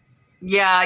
And I think it's funny because I think I put out 2 videos, like something has to change, and that's what's coming up again. So maybe quarterly I'm deciding what needs to change. And it's just like, so recently for me, and I'm either going to have to schedule it in or get over feeling like I need to answer everybody. I want to answer every comment. And lately it's been hundreds and hundreds of comments a day. So I'm spending hours a day answering comments. So it's either going to be, but I mean, I'm still doing it. I'm still doing it. But I might have to, like, I have gotten better at, like, if it's just a statement, not a question, I just like and heart it. I just have to let some of that go because it's so hard to do. So I agree with Dom. Like, I'm sitting down now that I'm, 3 months into being full time, and I need to reevaluate kind of where I am and what I want to do and what I want out of this. And I think probably quarterly is a good bet, not just yearly for me, because stuff changes so much, with these businesses, and with me getting like employees, things like that. I just have to keep constantly reevaluating, and I think figure out, like Troy just went full time too. Like, why did we go full time? And are we accomplishing what we need? And like for me, if I'm like stressed up to here, well, that's why I left nursing. So what am I accomplishing, Yeah. All right. Tiffany DePalma sent a $10 super sticker. Thank you, ma'am. Nice. I appreciate it. Here is your dolphin. Super chat. And then, wait, where did it go? I'm lost. It's gone. What happened? I need Julian. Aha. Cody Masters became a YouTube member, so thank you for joining. And I saw another one. So here is your dolphin. We got some burgers on the grill. Look at that. Welcome to the flipping family. And then, hey, are y'all married? Jennifer and Corey are both masters, and they just became members. You guys have to tell me. I need to know. Here is your dolphin, Jennifer, because I have to give you both a dolphin. Welcome to the flipping family. If so, that will be I have a couple of married couples in there, but they have like a shared name. That will be the first of separate names if that is the case. She said yes. Nice. That is awesome. Thank you guys. Both of you, welcome. I'm excited about that. Let's see. Oh, guys, just real quick in the news, Brad's shed will be done while we are in Tennessee, of course, right? We've been waiting over 2.5 months. So we will have our third shed being delivered as soon as we come back from Tennessee. And Brad is my husband, if you guys do not know, and he will start. Well, first we have to get insulation and electric and all of the stuff, but then he's going to start doing woodworking. So that will be another adventure we're going on. Are you bizarre? At a live auction, if they have 2 or 3 auction rings, how would you handle trying to keep up with the bids? I'm gonna pass this question over because I've never been to a live auction. I'll pass as well. I went to one to observe, but I didn't bid on it. So Yeah, I mean, I've been to I've been to several, but I've never been to one that had multiple rings going at once. I've not seen that. I mean, I used to be a sports writer. I covered gymnastics meets, and there was multiple things going at once. And when I did that, I just picked the one that looked the most interesting. I don't know if that applies, but it's the closest thing I got. Yeah, so the one nearest me that I go to, I haven't been in a while, they run 2 rings. I've occasionally seen them run 3, and either I can bring somebody with me, but like I don't like, I can't always say like my max bid, so like they're not gonna bid like I bid, and sometimes they put stuff into lots. So for me, I pick what I want the most. Sometimes I try and run between them. It's kind of comical and they drive me crazy. But our auction, they also let you do proxy bids. So you could give like the little guy with the clipboard, like your numbers on 1 ring or 2, and then go to the 3rd. So that is what I have done. Michelle, the scale, what's that scale called, guys? Accutech, I think. Accutech. Yeah, it's Accutech. It's like $26 on Amazon. Just make sure. Most importantly, is make sure that the Have the cord. display is separate. Yeah, detached display. the one I have, I highly recommend it as well. I know Accutech is good. Ultra Ship, the Ultra 75, so it goes up to 75 pounds. Oh, nice. I love it. I literally have been using it for 3 to 4 years and have not changed the battery once. I've got. Yeah, we don't need it. Let's do something, Kat. I've not seen somebody do this on your channel, so I'm going to do it. And I just happen to have this sitting here. It's the Accutech, and it's brand new. Look at this. This is the one I would get right here. This is the one I use. It's got a little like. Troy big. Hold on, let me take this off. I'm going to make Troy big. All right. So Accutech, this is what I use. It's got a little little deal that comes off of here, so you can read it if you have big stuff sitting on here. So I know we got a lot of new people that watch Kat's deal or newer resellers, and I've got one of these. I've been going to give it away at some point on my channel, so we'll do that for the people that are watching this. Nobody that watched my channel even knows this, so come on over to my channel on well, just do it on today's video. Go over to today's video and write anything with the word scale in it, and I will next Tuesday I'll draw a winner for this, and I'll send it to you. Let's do that. Perfect. So go to Troy's video from today. I'm going watch right now. it. Good, Jimmy. and You comment gotta start weighing your scale. stuff, Jimmy. Yeah, it's funny because I give away stuff at camp, and that is one of the things I'm giving away at this camp too. So that definitely is a good thing. Here, Tommy says he's asking for Julian to be one of the best guy resellers. Is beard required? I'm not like. I mean, does this count? I'm a terrible reseller, so I don't think this counts. I in no way I think would Troy consider what I have a beard. Well, I mean, it's more than Jimmy's got going. Well, I'm not sure. You spread Jimmy's across, and I think maybe. And then they're even. Yeah, I mean, I commented in the chat when I saw this and said it's not required, but it's recommended. Is what I If you haven't seen my husband, his beard looks exactly like Troy's. So and I said on today's video, Julian has the best beard in the game, and I think I've got an okay beard, but Julian's got the black, and it just looks more full. So Julian's got the best beard out there. All right, I'm going to field this for Miss Val. On the topic of shipping, do you have to know the exact size of the box when you're listing, or can you get it close? The only time that is going to matter is if that box goes over 12 by 12 by 12, and it especially matters now with the new rules of 20 inches and 20. Is it 20 and 25? For what? For the length? For the surcharge. 18 and 30. Okay, so if you go over 18 inches on one dimension or 30, you need to make sure you put that, or if you go over 12 by 12 by 12, you get into oversized packages. So if it's under 12 by 12 by 12, I do not think it is important. Richard coming in. Richard, you're very late with your question. Does ending listings in bulk and relisting help for sales?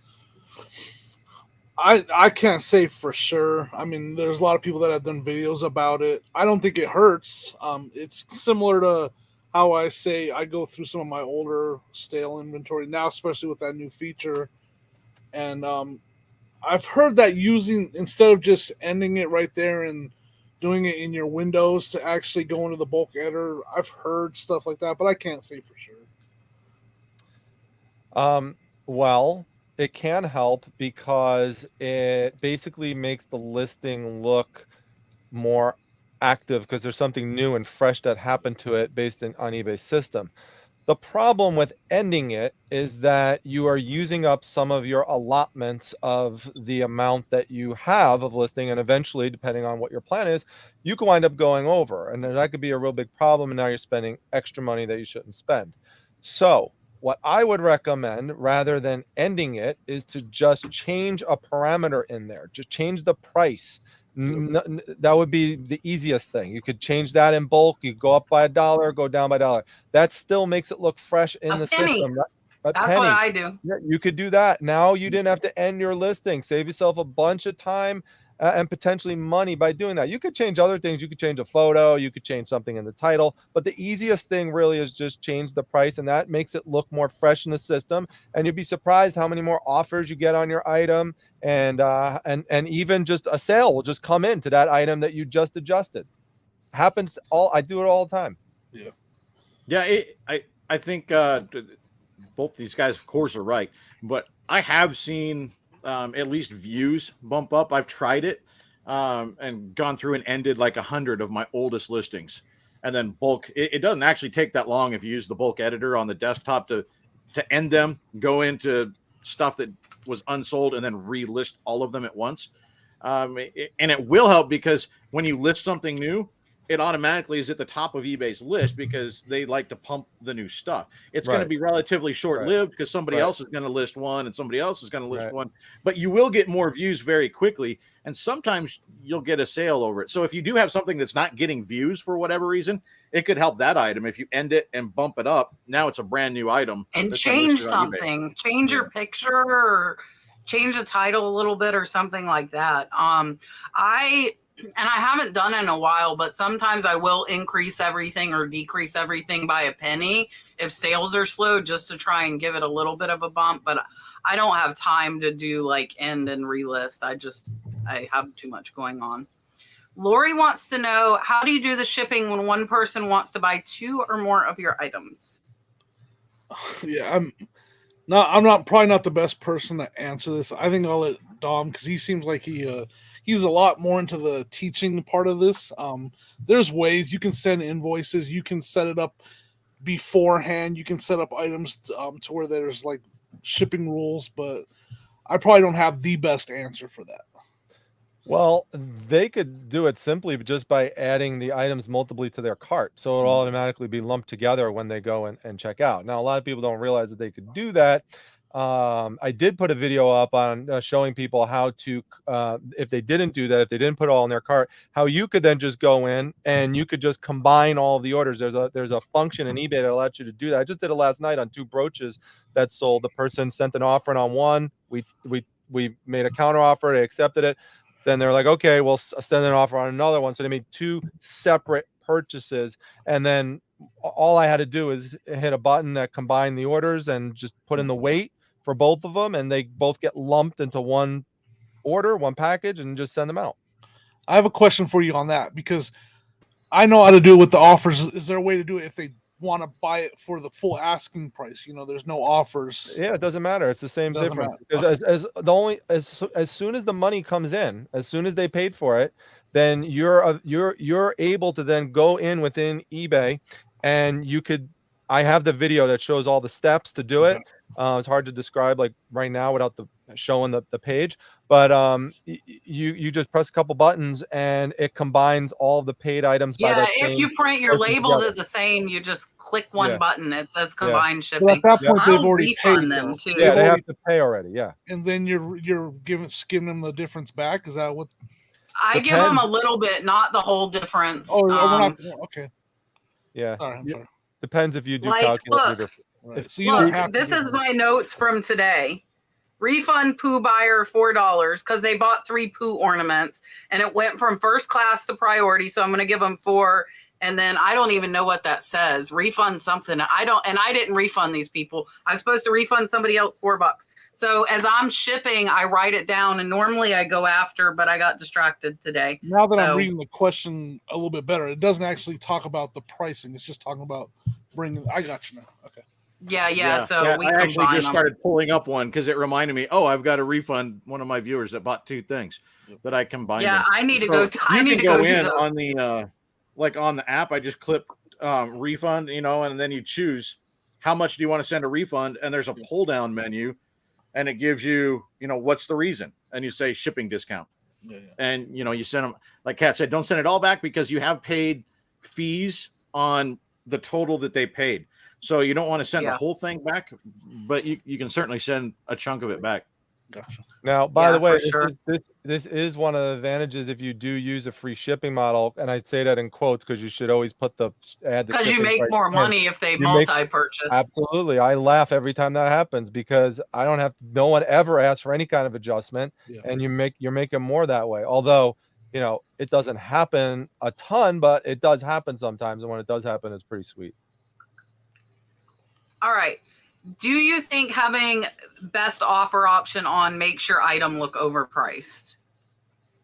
No. Is having no. make an offer on your item? I mean, the way I do it, I price it at what I find I believe the market is, and then I'm willing to accept offers, and we'll go from there. I mean, it's more based on what I have into the item, not on the market.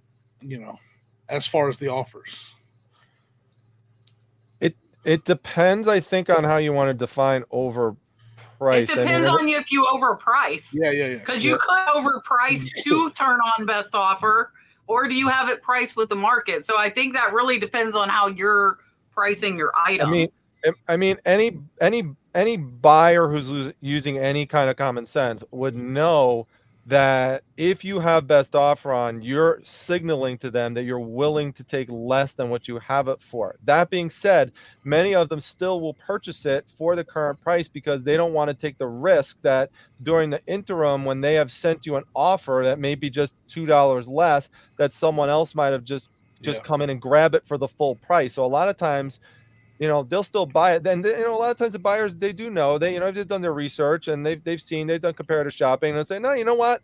You have it for $19.99. That's fair. I'm not going to bother sending you an offer for $17.99 because someone else might come and grab it because you have 48 hours or so to respond.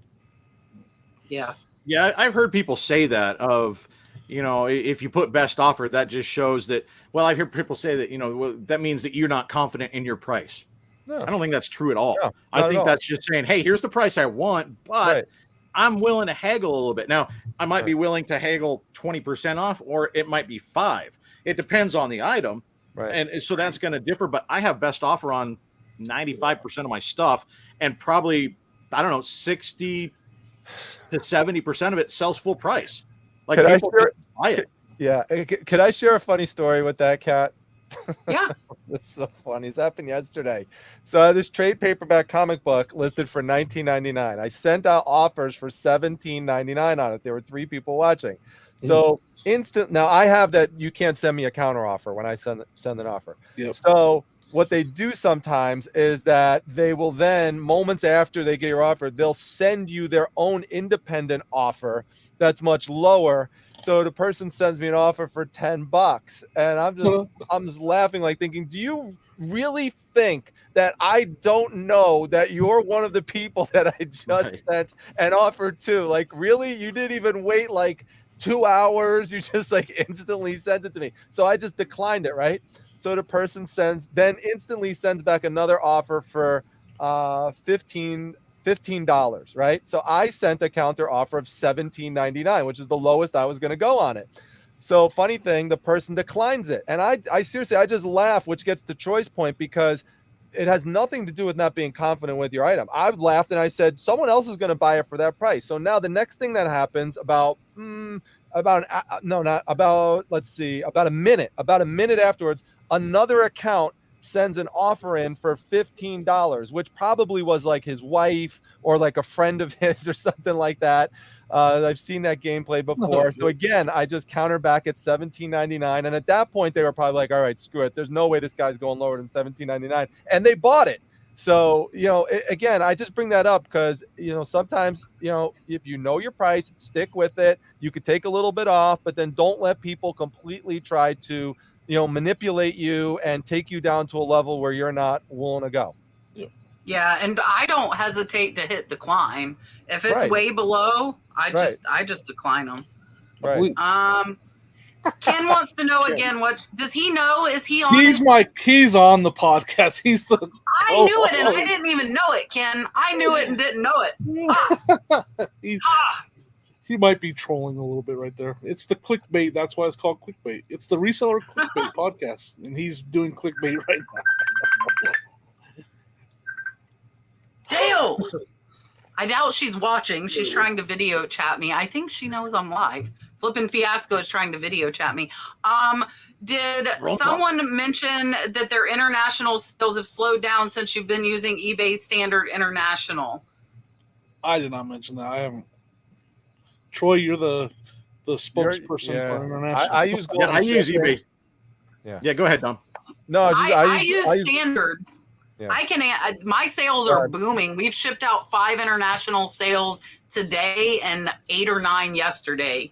So I use eBay Standard International. So we did have a lull for like a week and a half with like none. It was kind of weird. We're like, why isn't anything going international? And now all of a sudden it's back. It's back booming. We were surprised. We shipped out 20 today, which is a lot for a Tuesday, and 5 were Standard International. So mine have not slowed down. Troy, you're not using Standard, but what about just regular? You guys have your international been down? I use Standard. I use Standard on eBay, but then I also have my web interpret listings, and that's just direct shipping straight to the customer. I use Pirate Ship, and both of those are still running very well. Just in the last couple of days, I've sent to the UK, Australia, Singapore, and Canada, I think. Dom, have yours, the global, been down or about average? Same. I haven't noticed a change with the global. Okay. This is a question for Dom. How long does it take to list 50,000 comic books? Do you have help listing? She said she's overwhelmed when she has 100 items to list. I've got to mention this, Kat, because really this would not have happened without Whatnot. It has changed my entire approach to reselling. It's changed my entire approach to sourcing. It's changed my approach even to how I make YouTube videos now. I mean, I would not have I talked about it in my video, I would not have contacted the guy back after a year to inquire if the collection was still available if it wasn't for me jumping on Whatnot and seeing how fast I could get through comics, listing them that way compared to having them on eBay. I mean, I'm sometimes even putting up comics on Whatnot. This has happened twice, where I've had comic books for $500 that I've listed for a buy it now, and they've sold in 60 seconds or less. They've been on eBay for months. So I could get through, like let's say 100 of them in a few hours, or 100 or more in a few hours. And, it's a very profitable evening, and it would have taken me, I can't even tell you how long it would have taken me to individually picture, describe, list. It would have taken forever. So that is that is the key. That is what's going to help me get through this stuff much faster than doing it on any other standard platform. Yeah, and like I said, I'm going to see if I can figure something because I am approved. Like I could do a Whatnot right now. Right. And see if I can fit that in, but I really am going to have to write down everything I have going on and when, and just kind of figure out what I'm going to do. Mr. Josh wants to know, Troy, how fun is it being full-time? I dig it. I mean, it's a lot of fun. We're not quite 2 months in, about a month and a half, I suppose, something like that. I feel like some days I have less time than what I had before, and I don't understand the math of it. That's me every day. But truthfully, I'm sitting there going, how did I get all this stuff done before? Because I didn't get enough done today. And I did it before. And my wife said, well, that's because you were doing it at your other job. And I'm like, oh, yeah. During commercial breaks, I was listing, right? Or, you know, I was working at a radio station. And so in the mornings, a lot of times I'd bring a couple of little things like smalls that I could list during, you know, lulls during the morning show. I'd list something, you know, if it took a couple of minutes. So I was actually sort of cheating on the day job, working while working. Yeah, so that's probably why, you know, I feel like I'm not getting quite as much stuff done, because now I'm not working 2 jobs at the same time. But I really enjoy it. Hey, Kat, Sonia just volunteered to be your personal assistant.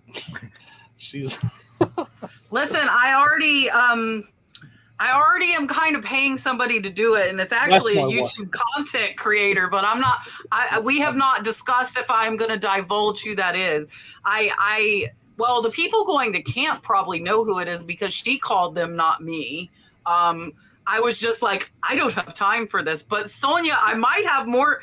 I might have more. I am not against that, because right now that's where I'm at. When you get so busy, I'm like, who can I pay to do what? Like, you know, to give me some space. So like, I paid this person to call all the people at info because I don't have time. I'm like, I don't have time. Like, I will pay you. And she's on my payroll and everything now. And she called all the people, gave them directions to camp, told them about check it, and it was beautiful. And she sent me back a spreadsheet with who she got. It was beautiful. It was beautiful. But as it grows, Sonia, I might take you up on that. Deborah says, Kat, I watched your video where you said to start with things I have already. Do I have to have an eBay store to put items on eBay auction? Okay, I want to make sure I'm very, very clear about this. I do not recommend people do auctions at all. Especially if you are new, you need to be listing buy it now. I do less than probably 2% auctions, guys.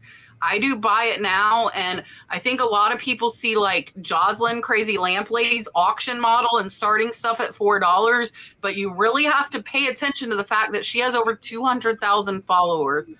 You do not, and I do not. That is why I do not do that. So I highly recommend you research, find out what your item's worth, and list it, buy it now. But you do not have to have a store to do either of those, just to clarify. Kat, just to be clear, so there are some instances, rare instances, where you use auctions, right? Yeah. If it's rare, but I think it's really hard, and I see a lot in my eBay member store reviews, new people just auctioning everything, that none of it is appropriate for auction, or maybe one item out of 50 is appropriate. So I think when you're new, it would be better to do all buy it now. Unless, like, if you're searching, like, you should be searching to know what items comp at, and you see the solds are all auctions, that would be a case I would do an auction. Like some Fenton pieces, if you, like, I just had a rare ornament I did a jewelry box lot because I did it as a junk drawer lot. I just wanted to get rid of it. I didn't care what I got for it. But basically the rare and popular, like what would you, that's what I would say. But you really need to see a history of that stuff selling well on auction, because you would not believe how many times I see, when I look at sold comps, I'll see auction items ending at $20 and the buy it now people are getting 100. Like, that is how much of a difference there is. So, like, do you have anything to add to that, Dom, as far as like what they should auction? Yeah, so they have really for most instances for auction where you would really want to do that is going to be an instance where you have something that is in very low supply and in very high demand, and that has a track record of doing very well on auction that you could see. Best example that I could give of that I've used is the old, Troy will love these, and maybe Jimmy, you'll like them too, is the old wrestling cards. Mm-hmm. So not playing cards. I mean, the big posters that had pictures of the wrestlers that were going to wrestle that day from the 1980s or 1970s. If you find one of those, because they're unique to a particular location and event, and it might be the only one in existence, that has a clear track record of doing very well. I remember when I had one of those, I put up on auction and it sold for like $300 to $400. But that's a rare instance. Most instances you wouldn't want to do it. Now, another exception to it would be if you're just trying to clear out inventory and you just want to get rid of it, and whatever money you could get for it, you could get for it. Maybe you want to throw that up for an auction if you just don't care. You're just trying to clear stuff out. But in terms of like trying to resell for profit, it would be what I mentioned. And for most stuff, it would be like you said, Kat, buy it now would be. Yeah, it has to be both of those things too. It can't just be rare. Right. Like, just because it's It rare has to doesn't be make it rare and valuable. popular. Right. Like Exactly. I auctioned off my Dark Tower game, huge bolo for board games. Very, anytime you find one and list it, even broken, it's going to sell. And I started that at 99 cents free shipping. Remember, you messaged me about that. Yeah.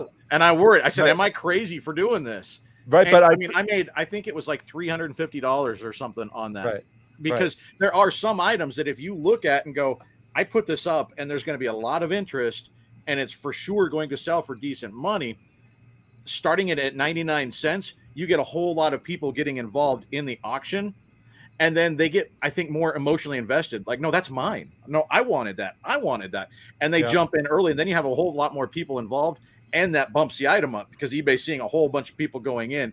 I think that's a rare item. You don't want to do that with a lot of stuff. But with Dark Tower, it was the perfect candidate to run that way. It's just hard, I think, for people that are new to reselling to kind of figure out which ones to do it on. That's the hard thing. And like I said, I see it, like I did a couple store reviews last time and people were they were losing money. Even if they got the items free, they were losing money because of auction models. And I hate to see that, Yep. Julie said none of us have mentioned selling on Amazon. She wants us to comment on Amazon. For me, the kind of stuff I found myself trying to, I don't sell on Amazon anymore. I found the sourcing I want to enjoy what I'm doing. Like I enjoy finding collectibles and vintage stuff like we've discussed. I didn't find like myself trying to go to Walmart for retail arbitrage or whatever. I felt more like I had a job. I didn't find it very fun or something that I really wanted to do. So I literally just decided my model is going to be finding collectibles, vintage stuff, and selling it on other platforms. So that's why, and trying to get ungated and all that stuff just felt like work to me. So I just stepped away from it. I don't personally do it. However, I have had on my channel over the years many people who do use that model and are very successful with it. The most recent that I had on was Richie Hustles, who many of you may have seen before, and he does really well sourcing stuff in Walmarts and big box retailers and shipping the stuff in by the cartful over to Amazon. And he loves it, and he hates eBay. He's had bad experiences there. At the same time, I do know of many people who have sent stuff into eBay, sent stuff into Amazon, pallets of stuff into Amazon, and Amazon has lost it and said, basically, sorry, we lost all your stuff. I just know if that happened to me, and Kat, knowing you so well, I think you would feel the same way. Like I spent all this time sourcing this stuff and I sent it in and you guys are just going to lose it. And like nothing, that's it. I just have to move on. I would never be able to deal with that. So since I can't deal with that, I just have never tried that model. I know what I could handle. I know what I can't. Yeah. I like the local control. You know, I like being able, now you can sell fulfilled by merchant on Amazon and still have that local control. But there are a lot more rules on Amazon, and people think that eBay's got the hammer. Amazon will come down on you; they don't care at all. Yeah. So it's a lot harder. eBay is a little bit more Wild West compared to like if you're a sports person. eBay is NAIA, and Amazon is NCAA. You can get away with a lot more at the NAIA because they just don't care. They care in the NCAA, and they'll come down on you for the stupidest little thing. Yeah. So will Amazon. Same deal. If you think you hate returns, wait till you're told, you got to take the return. A to Z, they returned it. You don't get it back. Yeah. I did Amazon and eBay equally when I started reselling again this time 3 years ago. And I had to make a choice in order to excel at one of them. And I chose eBay. I was doing like mediocre on eBay and Amazon. And for me, that meant like $2,000 a month in sales on both. And when I put all my attention to eBay, I got it up to 10,000 pretty quick. I like not having the inventory at the house. I don't like I said, the returns, and like there's a lot of racing to the bottom and you need to price adjust and blah, blah, blah, blah, blah. It's not my model. I have a really good friend who sells over $1 million a year on Amazon product, like private label. He does very well at it. He loves it. And I would be bored to death doing that no matter how much money I made. So that goes back to like, I need to enjoy what I'm doing as well as make money. And Amazon and going to stores and getting retail arbitrage or wholesale just isn't. And I like the hunt. I like the hunt of finding the stuff. And that just makes eBay more of a fit for me. Mr. Larry sent a $10 super chat and said he just realized he's wearing his Mountain Man Treasure shirt. Nice. A great group tonight. Larry's celebrating his 8th day at being full-time. Yay! Troy's scaring me that my time management might need more work. I think all of our time management probably needs more work. Larry, thank you so much. Here is your dolphin. Super chat. Hi, Leroy. I see you there. And who else did I see? I mean, I see all of you. I'm like, I just saw Leroy. Leroy is a good friend who has been around a long time. Where am I going? Oh, there I am. Hi, Yvonne. Yvonne is in. I was like, who else did I see? And Sue is in there. Deborah says, Kat, I saw your costume jewelry and teacup videos. Which one would you suggest I start with? And should I list on eBay auction or just list on eBay? So that goes back to what we were just saying, especially with the teacups. And I would suggest you start with whatever you have or whatever you can find, because you might not be able to find either. So whatever you can find, if you have both. I am really bad about, I like to start with what's worth the most money. That's what gets listed first. And I would, again, like with all my research videos, when you go to the sold, so like I just happen to have a $600 teacup sitting on my desk right here. This one is worth over $600. And it is signed J.A. Bailey. So this one, I'm waiting on a replacement saucer. I have my other two that are not as desirable as color. They're the same print and the same artist. I have them on Buy It Now at, I think, $580 and $650. That one will probably be at $700 or $750. So I am opting to go with Buy It Now. It really depends. Like if you get them cheap, I did not get those cheap. I'm over $200 into the teacup. I would rather price it high and let it sit versus an auction, but you might want your money back really fast. And then say you pay $200 for some, you might start it at a $300 or $400 auction. So you're making $100, $200. And if it goes to $700, good. If not, you've got your money back fast, especially if you're new.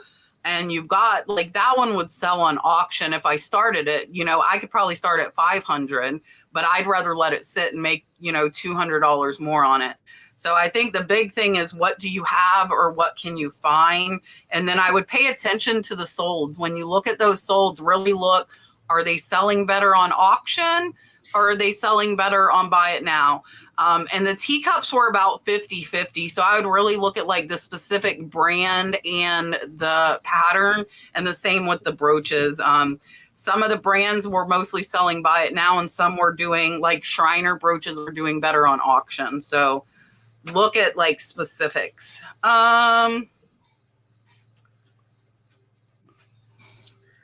Jeff, eBay Addicts, in order to create a return shipping label, if you sold something using global shipping, you will need to buy that label.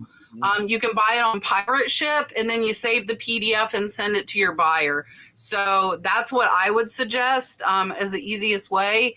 But there's no like buy it, from eBay option for that.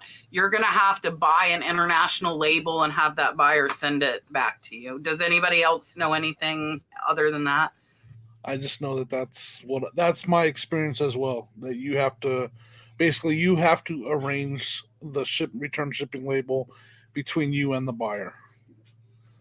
or you could pay them. You could send them PayPal, something like that. Caroline, I just started selling on eBay a month ago. 3 people did not pay. It shows I made over 1,000. I'm afraid I will lose my disability check. So to that, I would say make sure you keep records of money in and money out, because your profit is not necessarily how much came in. So if you bought stuff and had mileage, I honestly would get an accountant. I would consult with an accountant on that. Does anybody have anything to add to that one? The numbers, I mean, the numbers that you see on your app or on your, at your on your what's it called, The seller hub. Seller hub, they're going to fluctuate, and they're not always going to be they might show that and then it'll drop off later, so it's not going to be 100% accurate. It's going to be keeping your own records, and then the stuff that eBay actually sends to you at the end of the year is what really matters. It doesn't match up. Like PayPal's 1099s didn't match up, because they'll also claim the income tax that you're paid, but you have to show that that was given right back to them. So it's not as simple as just what it shows. Dom, what are you thinking? I'm not sure what the main issue was with that question. I'm not sure if it was more that she So wasn't if paid, they're on or disability, they can only make over a certain amount. So she can only make 1,000, and she's worried because it says she made over that, but 3 people didn't pay, so she really didn't get that in. Right. But I don't think that's going to matter, because that's only going to show that on her app, for example. That's not going to show that on any kind of financial record that Social Security is going to look at, because the money never would have been sent over there. Yeah, I agree. Yeah. Greta says about high bid auctions or buying on auctions in general. So when you guys do online auctions, when do you think is the best time to place a bid on our 5 or 7 day auction? The last day or 5 minutes before? I don't do a lot of that stuff, so I'm gonna pass on to the experts. I don't buy a lot. I don't source online. Oh, Kat, are we both using our evil laugh right now? I mean, I'll say what I do. I don't care. You know what I do? I am like a shark who waits to the last possible moment, and then I pounce. So that's what I do, and I pounce in hard. Like, I come in with a massive bid, and I just try to just get it. And now massive, not beyond what I'd be willing to pay if it actually went up to that high. So I'm not doing anything like crazy, but it's something that would have like a shock and awe value to someone who tried to quickly counter it. So anyway, that's what I do. Troy, are you doing online auctions? Isn't that what you do? What's that? No, I'll tell you. Hold on, I'll tell you. Oh, she's waiting until she wants to say it last. All right, yeah. I mean, I do them sometimes. I don't do them a ton, but yeah, I like sometimes. There's different strategies. Like on Whatnot. I'll buy stuff on Whatnot a lot of times, either for my own personal use or to flip. And a lot of times what I do on there is if I really want something, I know what my upper limit is. If somebody tries to bid up, I'll immediately hit the button, and I'll do it like 3 times. As soon as they bid, I hit it. So at some point they go, this guy's not going to let it go. I'm just going to let him have it, because no matter where I go, he's going to bid me up. So sometimes you can get it easily by just immediately hitting that button, and they know I'm not going to win this. And so they give up. That's been successful for me. So for me on high bid, I typically will place 1 bid as like a placeholder, because I watch a ton of stuff. So if I really want it, soon as I see it, I place a bid, because I look at my current bids more than I look at my watch list. So I'll place 1, and it doesn't matter if I get outbid. I don't care. It's like a placeholder bid. And then if it's something I really want, I am watching the last 5 minutes. If it is slow, if it's a soft close, I will wait until 3 minutes, because most of them extend if you bid within the last 3 minutes. So at like 3.5 minutes, I'll throw my bid in and hope they're not watching. And then I'm kind of like Dom, though. If they come back, I'm like, screw this. I'm bidding high. Like, I'm not playing with you. But it's hard. You really need to know if it's soft close, because I get so frustrated. I think a lot of people don't know what it is, and they keep letting it run down to 30 seconds, and then they try and outbid me and extends it 3 minutes, and then they let it run to 30 seconds again. and then they do it again. I've had auctions extended over 30 minutes because people keep thinking they're going to snipe something, and they can't snipe something. It's a soft close. So know what kind of auction you're bidding on, and there's no point on a soft close and waiting until 5 seconds. There's no point because it's going to extend it 3 minutes.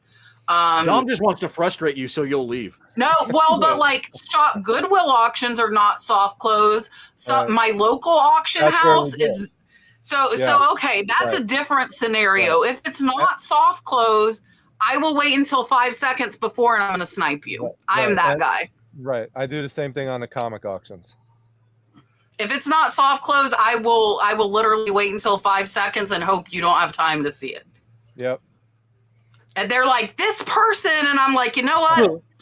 I'm that person. I am that person because I'm trying to win. That's the goal of the auction. And so if it's not soft close, I'm giving you maybe a second to try and get a click in. Maybe. I'm going to assume this one's for Dom. Kathy Katie says she was just given a box of comic books from the late 70s through the 80s, but they were all purchased by a young female, which means no superheroes. Are there any she should look for? A box of comics is simple. That's not going to take you a long time, whether it's a short box. A long box will take a little longer, but that's doable. Literally, I would take them. I would organize them by title. I would go to comicspriceguide.com. And when you click on the title of the comic book, you'll be able to quickly go down and scan through all of the issue numbers, and you could pick out which ones look to be more valuable and see if you have them. So it's really easy. Perfect. Miss Anita wants to know if any of us have used Ruby Lane. I'm actually finding out about that right now. I don't even know what that is. I think it's for more like vintage and collectible stuff. Yeah. No, all these little small, yapper sites that they're not anything significant. You're not going to have much success on most of these kind of sites. I mean, there's the traffic is way less. Yeah, like Bonanza, for example. I mean, now you'll have someone say, "Oh, I sold 3 things on Bonanza," but for the most part, these are not realistic competitors to eBay and the bigger platforms. Yeah, once you get past, I guess you got Amazon if you want. Yeah. But eBay, Mercari, Poshmark. Yeah. After that, I mean, it's Etsy. dive off the cliff. Facebook and Etsy are kind of, I have not, and that's because it's not easy to cross post to, so I have no interest, and I don't think the traffic's there. I don't think it's worth my time. Charles, thank you. Loving the research videos. Listen, poor Dalton, the last 2 days, because I've been determined to take a real vacation Thursday through Saturday. I am going to the mountains before camp. I have my own property.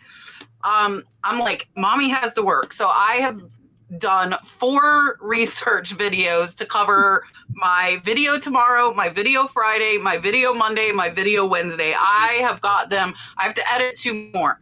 But I'm going to show you guys. So I spent over $600 on some paperweights. Cool. I will tell you the maker of these is in the video at well over $500 for one paperweight. So I have, here, look, I have more. So I'm like, Dalton, for mommy to play, mommy has to do this. So I have spent hours the last 2 days on research videos. So you guys will get nothing but research videos until next week. We are almost done. I'm going to find one more question and then I will let all the guys say bye. We have almost 600 people here. Don't forget, guys, I will announce again, I had 2 cancellations to Tennessee, which is Sunday in Sevierville, just outside of Pigeon Forge. So we have lowered the rooms $300 to $900 to try and get these ladies some of their money back. So if you're interested in those, email me or go ahead and book on Big Cartel.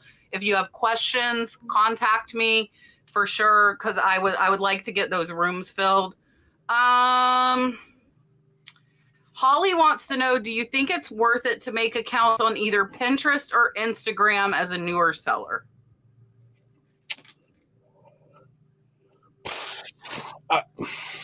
Yeah, it can't hurt. I mean, I think I use Instagram a lot. I don't use Pinterest at all. Instagram is a good, definitely a good way to promote stuff. And if you learn how to use all the,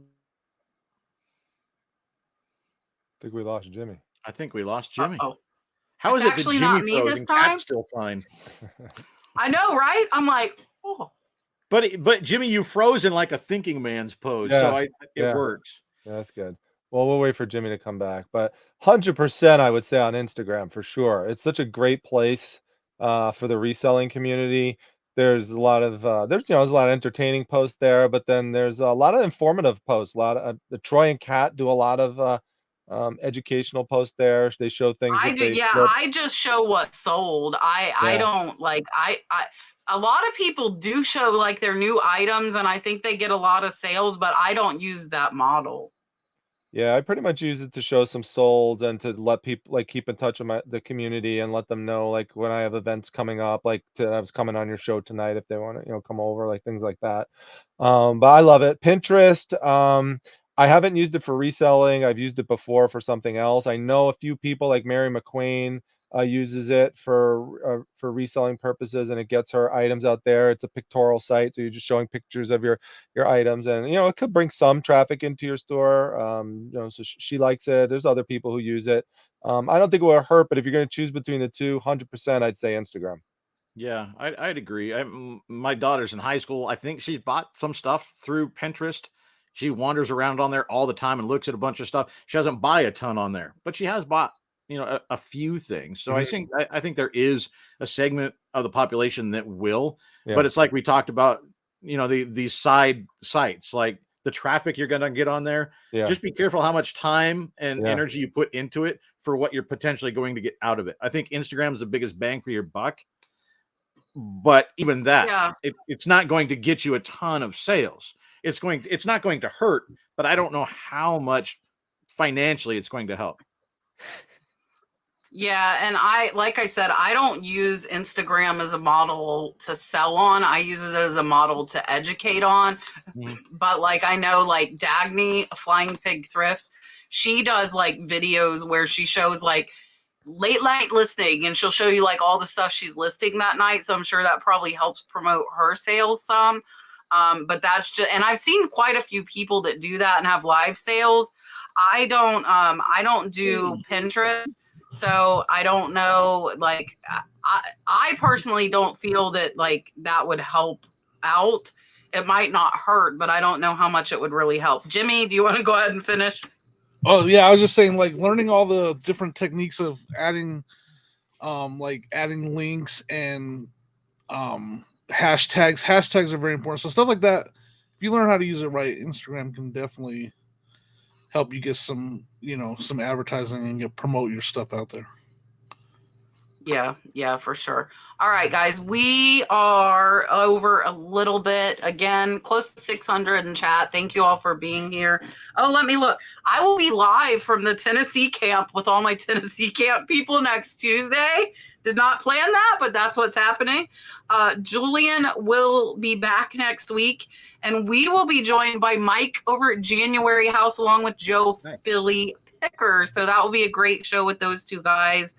And yeah, so thank you all for coming. I'm going to let all the guys tell you what they've got going on coming up. And Jimmy, you can tell them the name of your podcast again so they know for sure. And then we are live every Tuesday at 8 p.m. Eastern Standard Time. Here is Jimmy. All right, guys. My computer just froze, so I don't have any links. I have the Reseller Clickbait podcast. I'll put an episode out every Wednesday. I do that with Ken SSK Promo. I'm live every Thursday nights on Sunny Las Vegas's channel. He's in the chat right now. Me and Sunny hang out. We do a live every Thursday night, and then I upload videos on my channel usually on Sunday and then on Thursdays. So that's usually just sourcing me at yard sales, finding stuff. And I'm active on Instagram and TikTok. So if you guys follow me, it's OldSchoolFlips across all those platforms. Kat, thank you so much for having me on the show. Perfect. Thank you for coming. Here's Tom. All right, I'll continue to have pre-recorded videos coming up, but in terms of live shows on the 18th, speaking of Julian, I am going to have him on my channel for the first time on Wednesday the 18th at 9 p.m. Eastern Standard Time, so that'll be a lot of fun. And then we are resuming the Elite 8 version of the Thrift Battle, where George the Antique Nomad will be taking on Troy, who is here tonight. So that is going to be a lot of fun. Mountain Man Treasure versus George the Antique Nomad on the 25th. And then tomorrow night on my channel at 9 p.m. Eastern Standard Time, we have the Cha-Ching-a-thon, which Troy has had a lot of success in before. He's made hundreds of dollars in this event, so he could attest to it. But if you've never tried it before, come on by, and I literally will show your items. You have to mail them, email me some of your items to chachingathon@gmail.com, and if I feature your items there, people actually purchase from you during the show. So last time we had one person made a $425 sale during the show. So, and this has happened on several consecutive videos. So literally I'm bringing in people who watch the show over $1,000 in sales in total for some of these Cha-Ching-a-thon events. So come on by, check that out. Fun. And then they're fun, guys. Thank you. And this Saturday night at 6 p.m. Eastern Standard Time on Whatnot, I have a horror-themed comic book auction. So it's going to be a lot of fun. So I'm at Primetime Treasure over there on Whatnot. So please follow me over there. If you go to my channel, I do have a link to it where if you click it and join from there, you get $10. And then if you spend it, I get $10. So it's good for everybody. So that'll be a lot of fun. So I'm looking forward to it. So thank you, Kat. I appreciate you having me on. Thank you. Here's Troy. Yeah, and Bradford's down there talking trash already, saying that I'm going down on the 25th. You know what? I've got some good stuff. I took down a couple of full-timers as a part-timer. So, you know, I've got some momentum going. The 25th, come on over. I like George. He's a really nice guy. Nice doesn't necessarily win in thrift battle. So come on over. I've got some multi-$100 items to show you. You're going to be educated. And you know what? Come over and vote for me because you want to see what I'm going to put up in the Final Four. Kat's in the Final Four. I think people would love to see me take on Kat. Wow. So, I mean, that's all. It makes sense. Whoa. I'm like getting click happy here. Yvonne wants to take me on too. So this she is taking you on. Yvonne. Yeah. So it's between me and Yvonne. I don't know if Yvonne's still there. So it's funny because it's a lot of friends in the top 8. So I'm just saying, once you and I both move into the championship, that's what the people want. Well, yeah. So people know. So people know we have 2 people in the Final Four, and this has been going on for years. This tournament, the Thrift Battle. So on the left side of the bracket, we have set that we don't have the date yet set, but Kat is going to take on Yvonne Thrifty Witch. Now, for the other side, we still have 2 more battles left to go. So it's Troy versus Antique Nomad, and the winner of that is going to take on the winner of Farm Girl Scavenger Noelle versus T from Auctions for You. Yes, all people I know. All people I know. So this will be interesting. Come on, I need the help. I do need the help. I need the support. And remember, I'm giving you something free. Remember that. I'm a giving person. All I'm asking is for you to come over to Dom's channel in a couple weeks. We're becoming politicians as well as YouTubers. Remember, come on over to my video that I posted today. It's actually I got a game graded. Actually, that's the thumbnail. So come on over to my channel and comment. Use the word scale in your comment, and I'll draw in a week. And now wait a minute. Win a brand new scale. I have to say a couple things. Number one, Yvonne says she's going to take down Kat, but I will admit, Kat, you did talk a little smack during her show. That's fine. I typically don't, but I had to talk just a little bit. No, it's getting, the stakes are getting intense. You know, it's getting close. It's getting close. Yeah, overall winner is going to get at least $300 plus a trophy, and there might be more money coming in. I don't know. We're waiting on that. And Yvonne also said that she has to go up against George the Antique Nomad, which it sounds like you don't, because I'm going to win. Troy. Yeah, you're fueling the fire. It's fine. You know, I've been the underdog 2 times in a row. I'll do it again. I'm good with that. Also, hey, come on over. I'm actually editing a video tonight. I'll finish it tomorrow. I went to a garage sale and asked the lady, hey, you don't happen to have any hats? Because we had other stuff. She goes, oh, I threw those away. last night. She went over to the garbage can Where's and the lifted up the trash? lid and goes, they're right here on top. I pulled not just hats, I pulled several $100s off of the top of her garbage. And it wasn't even, it's not that stuff wasn't in the sale. I pulled stuff out of her trash that I'm going to make hundreds on. So that's going to be a cool video.